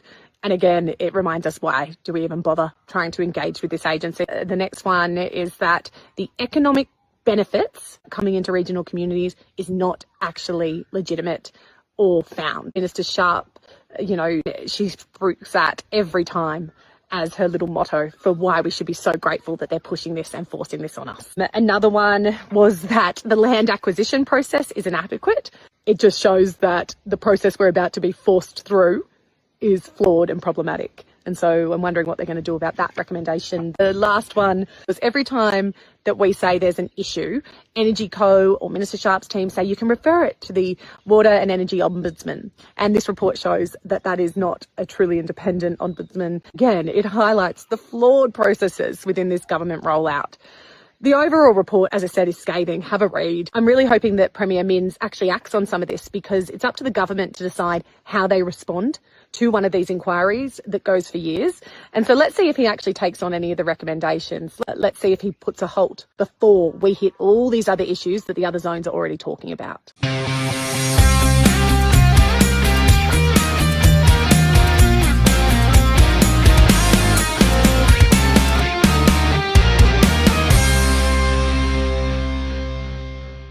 And welcome back to the Country Telegraph, soon to be the Pulse.today. We have two special guests. Esther Whiting is a veteran Brumby advocate and founder of Silver Brumby Project, and Ian Marsh, who's been so kind to wait. I know he's got issues, but I don't mean issues, I mean just he has to be out at a certain time, should plan for lunchtime. I talk too much. Ian Marsh is the president of the Gulgong RSL sub-branch. Originally from Gulgong, he served for 30 years in the Australian Army, attaining the rank of colonel. Gee, I almost went to Duntroon. He would have been my boss, probably. So he's a veteran of active service in the Middle East and also Afghanistan, and coordinated disaster and also pandemic responses in Australia. He was awarded a conspicuous service cross for his service as a commanding officer and US Meritorious Service Medal for his service in Afghanistan. He deserves a nation big thank you from Australia. Truly, anyone that serves with the military overseas, and it's for our own good, deserves a big pat on the back and a big hug.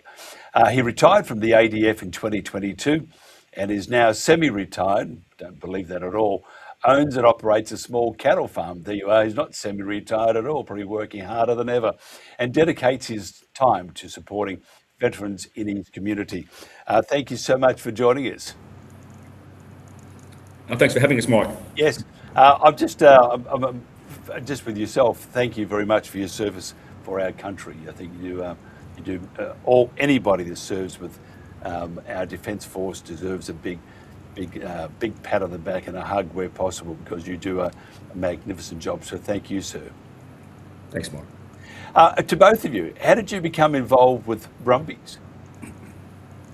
Well, I actually approached Ian. I reached out via email, I think, and then we spoke over the phone, and Ian invited me to come down to the RSL club. And with myself, I brought my laptop and I presented just a little slideshow of my project or my idea, and I was requesting support from the RSL, and yeah, Ian was kind enough to offer his support. Yeah, from my perspective, Mike, Esther approached us with a plan, a vision to train, care for, nurture brumbies, but also to provide a service to veterans in the Central West. So her enterprise, her proposal gave us a vision that was a two-way street, support to the brumbies, protecting a valued asset for the country, but also to provide an opportunity to provide veteran services to a reasonably underserviced veteran community in the Central West of New South Wales. You must both be highly distressed at what's happening at the moment to the brumbies at the Kosciuszko National Park, what happened to the brumbies in the Bogong High Plains, and what they're proposing to do to brumbies in WA. Yes, it's very distressing. I've only come on the scene within the Brumby community for about the past 3 years now. I've been documenting certain areas. I went down to Victoria and I visited Barmer. Unfortunately, I did not get to see any of those brumbies because they had already all gone. I think there are still some within the community excuse me, that have been domesticated now. But I also go and look at the Barrington Tops area brumbies and some out here in central New South Wales in my local area as well. Esther, tell us about the Silver Brumby project. Yeah, it was an idea I sort of gathered from, I guess my own experiences through RSL Life Care. They run a equine therapy program for veterans, and there are several different groups that do this. However, they use domestic horses in their program. And so I sort of gathered from another organisation overseas in the US called At Ease Horsemanship. And they offer this same service to all their ex-servicemen and women, so police force, nurses, military, firefighters, and they use their Mustangs. And I was fortunate enough actually last year to go over and see the Anarqui Mustang herd and the Little Book Cliffs herd in Colorado, and they were beautiful. Ian, can you just tell me about how the RSL is involved in this project? And I have to say, I feel very relieved that the RSL is doing something, because sometimes it's easier to say nothing, and at the end of the day becomes it's something that by saying nothing, by being just not involved, it does show you up a bit. I'm trying to be polite here. So tell us about how the RSL is involved in the project. Mike, it's in its infancy. Certainly, I have offered to support Esther at the sub-branch level. We are a small regional sub-branch of 67 members, 58 service members here in Golgong. She required our assistance through the use of an ABN and some assistance with writing of grant applications. So it's not a wholesale RSL New South Wales approach. It is a bottom-up starting point for Esther. We have engaged with Western Districts also to start to garner interest, but at this stage, it would be incorrect to say that this is an RSL focus at this stage, but it is certainly a focus of my sub-branch and growing into the Western Districts arena. While you're here, Ian, we play often, and it's just clips from a movie, The Light Horseman, which is depicting the Battle of Beersheba. I think 1914 or 8? Anyway, a massive battle. Australians and New Zealanders. why you would ever fight a war that way, because going straight in with the enemy shooting at you shows you that you're very brave, but it's not what we do these days. But then they didn't have helicopters, so there may be that part of the problem. Helicopter, they wouldn't need the horses, but regardless, the Brumby and the Australian troops straight head on into the enemy's guns and cannons and all sorts of stuff. Very brave.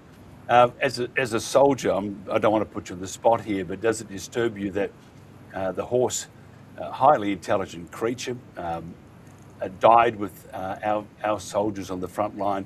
Does it disturb you that we're the descendants of these horses, and they've proven through DNA that there are descendants of these horses, that we treat these equine heroes the way we are? Whether you're a veteran or not, Mike, I can't imagine anybody not being disturbed by the inhumane images that we're seeing with the treatment of the Brumbies. But certainly the light horse charge in Bathsheba, the last cavalry charge, even though it wasn't cavalry, it was light infantry that we saw in Ever, is a piece of our national folklore, as much a part of our Australian image and culture as the man from Snowy River. These are aspects of our post-colonisation culture that are front of mind and part of the psyche of our nation, and to see what's happening, to the descendants of the whalers that were across in the First World War, and all those horses that didn't come back. We laud our military working dogs today. The horse in the First World War was a central component of our fighting capacity, our capacity to move swiftly, decisively, and to see us now targeting them for some difficult to comprehend environmental purpose is disturbing and very disappointing. It's an absolute lie and a travesty, to say the least, and it's a bad indictment of what this country should be. And I could talk forever, but I won't, because I know you have to get out soon, probably off to the rifle range or something like that. I don't know what you're going to do, jump out of an aeroplane. I don't know why you'd ever want to jump out of a perfectly good aeroplane, by the way, unless you want to get down quicker. Anyway, Esther, what assets do you already have? What about land and Brumbies and any vets crying out for help? I do. I do own a small property of my own, and I do have a set of yards there. I have a round yard and some cattle yards that are sturdy enough to hold some Brumbies. I have 2 Brumbies of my own. They're only little colts at the moment. But yes, I've already been contacted by people within the public who are willing to donate things like yards and to come in and help build them. So we would obviously be relying on some of the funding if we are successful in that application, but also the kind donations from people within the community.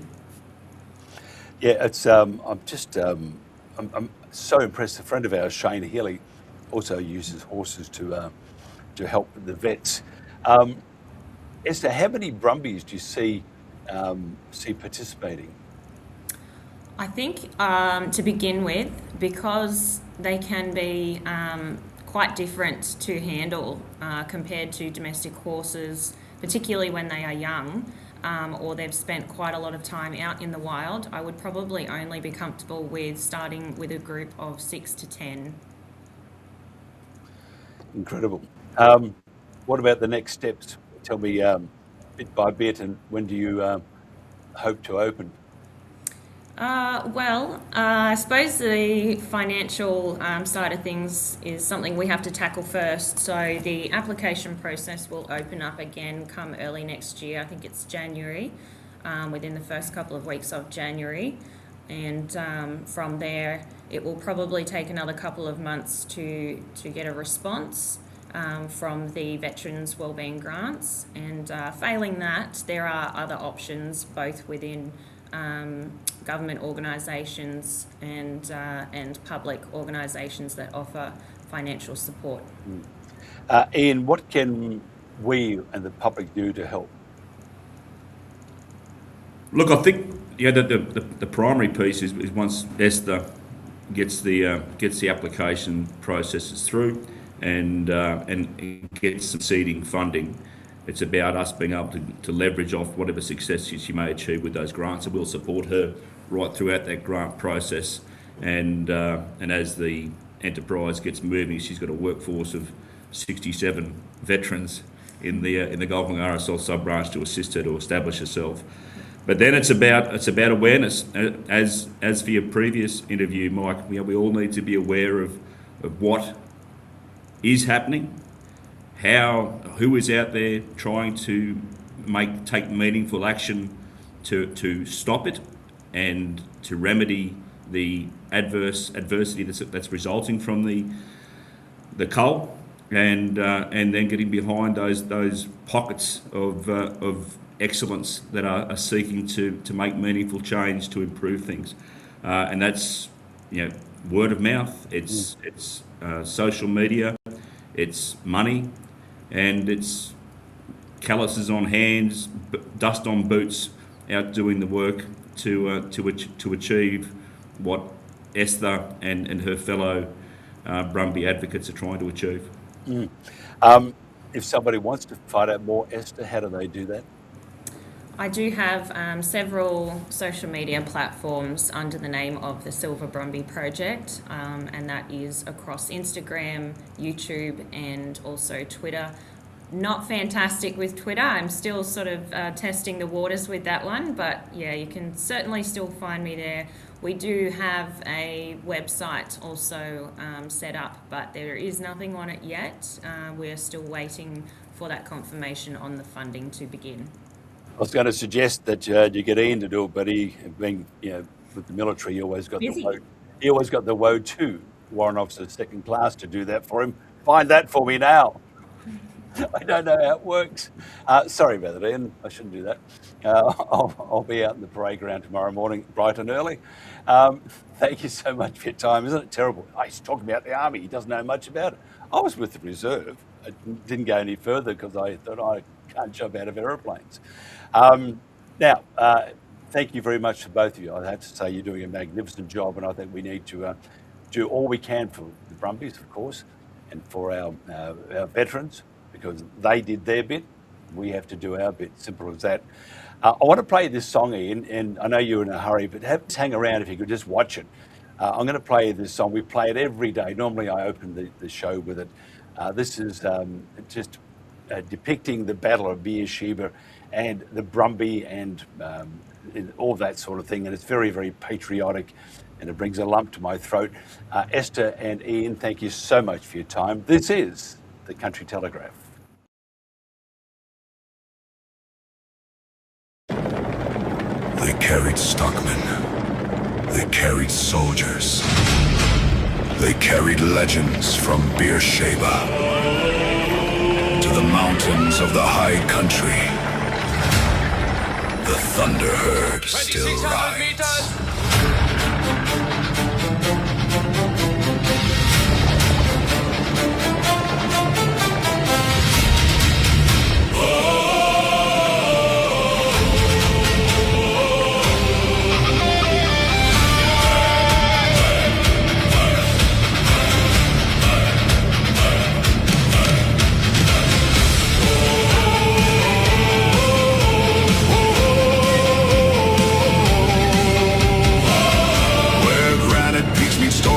Skies and snow gums bow in winter light. 1,000 shadows cross the dawn, their wild hearts burning through the night. Their blood remembers campfire smoke, long dusty trails and stockmen's hands. The freedom of a younger world still running through this ancient land. Listen. The mountains know their language. Listen. mountain. The valleys speak their names. They are the thunder rolling beneath the southern sky. From Beersheba's fields of glory to the mountains standing high, no chains can hold them, no walls can tame them. The spirit of the light horse rides, they are the thunder, and the mountains know their names.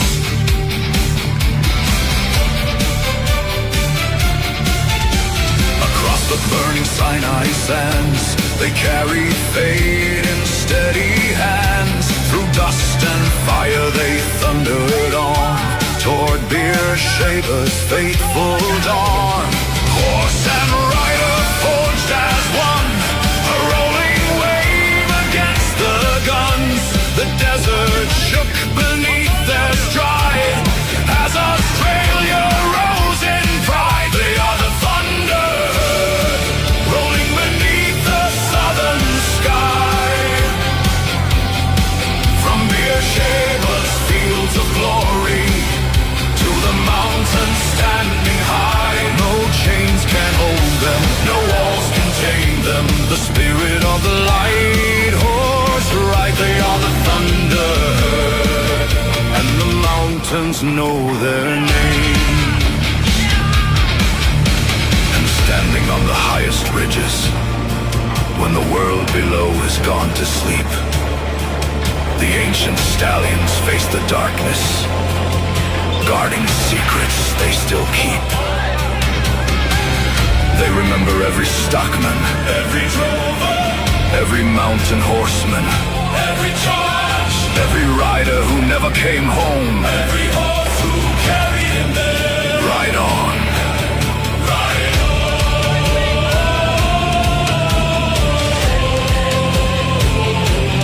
Ride on.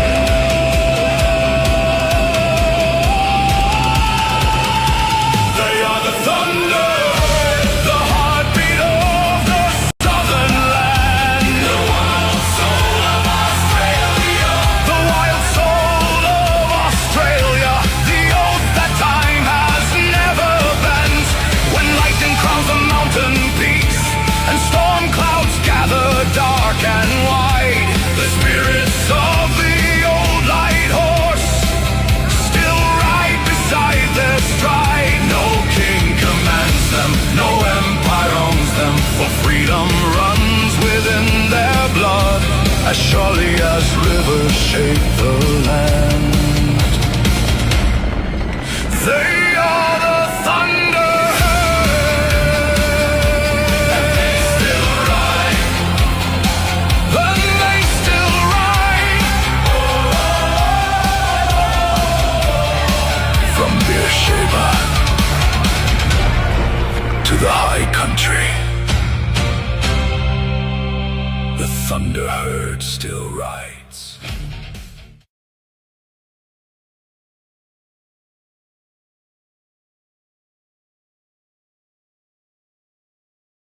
There you are. That's a pretty moving piece of video, I think. Fantastic. That's about it, just about it. I'm going to just play a couple of things. We feature often a guy who's got stage 4 cancer, and he got that, he believes, from Roundup, which has glyphosates in it. And he didn't know any better.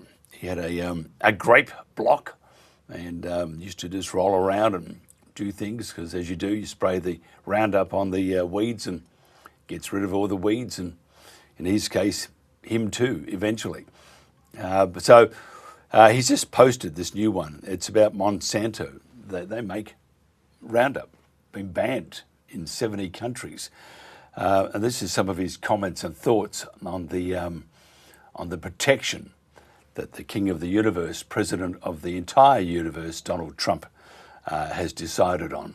The protection for Monsanto, who, if you look at their records, are most likely responsible for the deaths of many, many people. Big news in the glyphosate world in the last month is that the Tronald Dump, that's what my kids call him, administration granted Bayer Monsanto, the company that produce Roundup or glyphosate, immunity. So they can't be sued by the people who are currently suing them. Now, this was a massive admission of guilt and a last-ditch effort to save their company. It has saved them, apparently, a predicted $7 billion. And they'd already paid out $11 billion to 114,000 people. And now these other people who say that glyphosate caused their non-Hodgkin's lymphoma can't sue them. So it's pretty bloody devastating, but it's going to make a great ending, or maybe like an ending that will lead into a sequel for a movie that's coming out called Monsanto.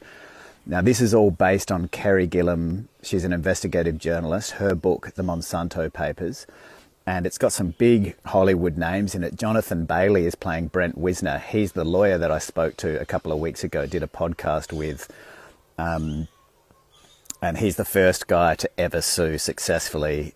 He and his firm sue Monsanto for glyphosate causing cancer, and he knows the science better than the scientists. He is amazing. His knowledge is incredible. And we spoke about the Australian court case as well, the class action, which was 800 Australians saying that this caused their non-Hodgkin's lymphoma, which was thrown out in 2024, which he said was a joke. Then Laura Dern, she's the bad guy. She's the Monsanto toxicologist. Lakeith Stanfield is the cancer patient who was the lead plaintiff in this case. And then Greg Kinnear, but my favourite, David Duchovny, he's back from the X-Files. And it's funny because, you know, that was all about aliens. And this is kind of, you know, the reason we're spraying this, the reason we have this mentality towards farming and towards weeds and towards us is because we humans believe that we are alien to this planet. It's so strange. It's like us versus nature when we don't acknowledge the fact that we are nature. And if we kill it at the level of the soil, it's going to affect us. If we undermine soil health, we are simply undermining our gut health. And now 90 whatever % it is, look it up, of autoimmune disease and chronic disease is all related to gut health. You know, we're learning a huge amount about all sorts of things, not just what glyphosate's doing, but about human biology, our place here, all that sort of stuff. This movie's going to be good. Might have a screening in the winery. So many places where they're using 1080 poison baits. Yeah, it's an absolute travesty, mate. It really is. 1080 baits, if you've seen what a 1080 bait does to a dog, it's one of the most horrific things you'll ever witness. And the second you see something like that, you'll be a big advocate for getting rid of 1080 baits. It's not the way to solve the problem with wild dogs and foxes and things like that. On Sunday, August the 30th, I got a phone call from my husband. I wasn't here, I was out in Aramac staying with family. And he rang me very distressed and crying on the phone and told me that Tippy was dead. And he then described to me how that happened. He said he was inside, heard Tippy outside yelping, which progressively went and rapidly went to screaming, and he was thrashing him, throwing himself around. He went under my car, which is parked on the veranda in a carport, threw himself under the car and up under the wheel arch, obviously looking for sanctuary. Greg tried to grab him and got hold of his leg, and as he did that, he just dropped dead. So he rang me and told me about this, so I was obviously quite distraught as well. And then he had to go into town, into Bundaberg, to pick up for a pre-arranged appointment. And when he came home a couple of hours later, Faye, our Maremma dog, was also dead. So within a couple of hours, we're not sure, any time between 9:30 and midday is when she died on that morning. So yeah, Greg took them to bury them, and he took Ted with him when he buried these two dogs, and Ted was there with him. And after Greg finished burying them, he wouldn't leave. He just laid, he sat, moved around. He wouldn't leave the gravesite. So Greg had to literally pick him up and take him away. So he knew his mates were in there. So yeah, Sorry. 1080 is not a humane poison, and despite people's claims that it is humane, we now recognise that that's not the case. It's not good enough to pretend to ourselves that it's humane and keep on doing the same old thing that we've been doing for years. There's no excuse to keep on using a poison that is not humane and that we know is not humane.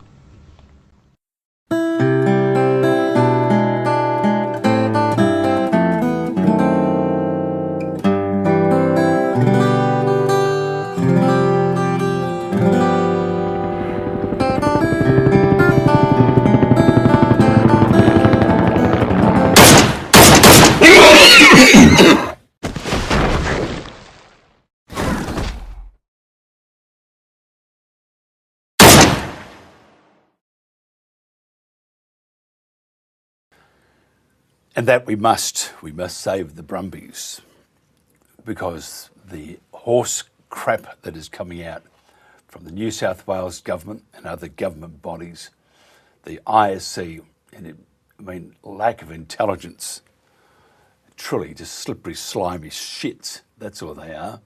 Got to stop. We're going to do our best, because we're going to come after you, ISC. We're going to come after you. We're going to get our investigative journalists to come after you. Cross my heart. Pieces of horse shit. That's all you are. And by the way, I do have a bit of a ball sometimes, because it's terrible. So, ISC, Chris Minns, you weak, pathetic prick, and Penny Sharp, go back to your damn horror film.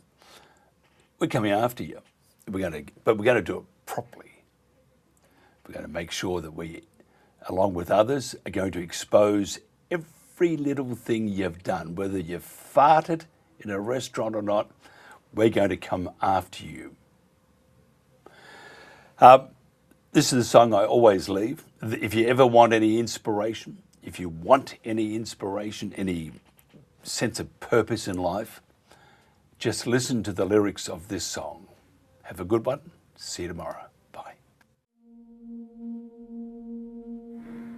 Tell my fool I kept on running.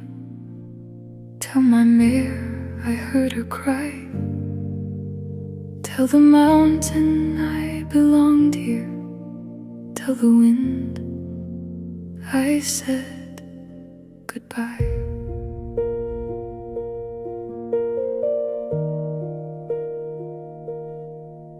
Brumby hoofprints etched for generations in the snow. I've watched the foals become the mares, the stallions old and slow.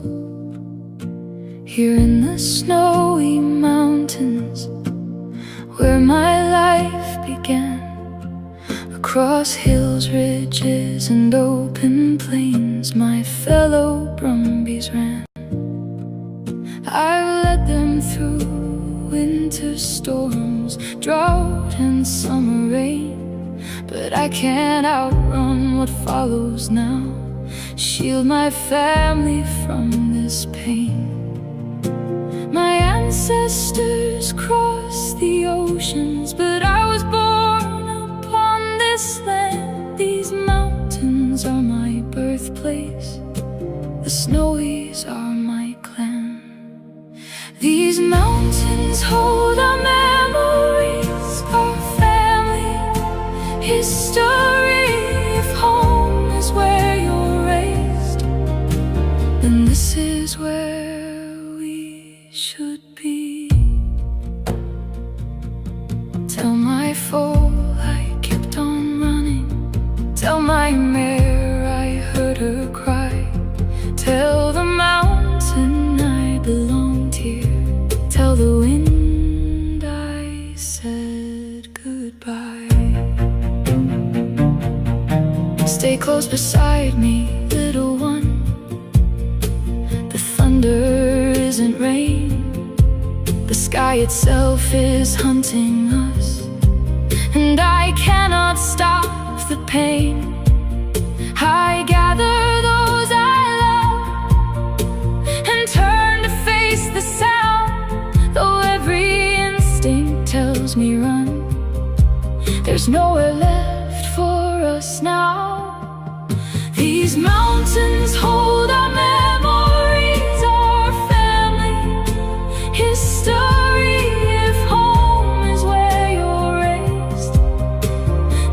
is where we should be.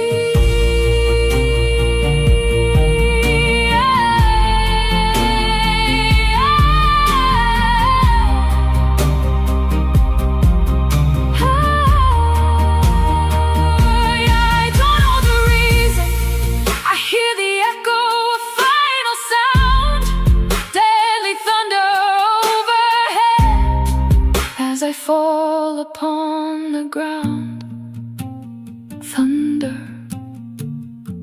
again and again. My heart grows quiet as bullets rain.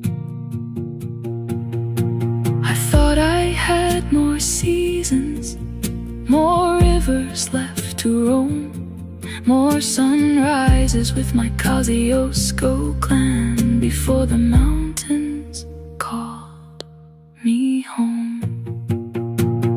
Tell them I was born here, my grandfathers fought their wars. Remind them that this was our home, the snowy mountains were ours.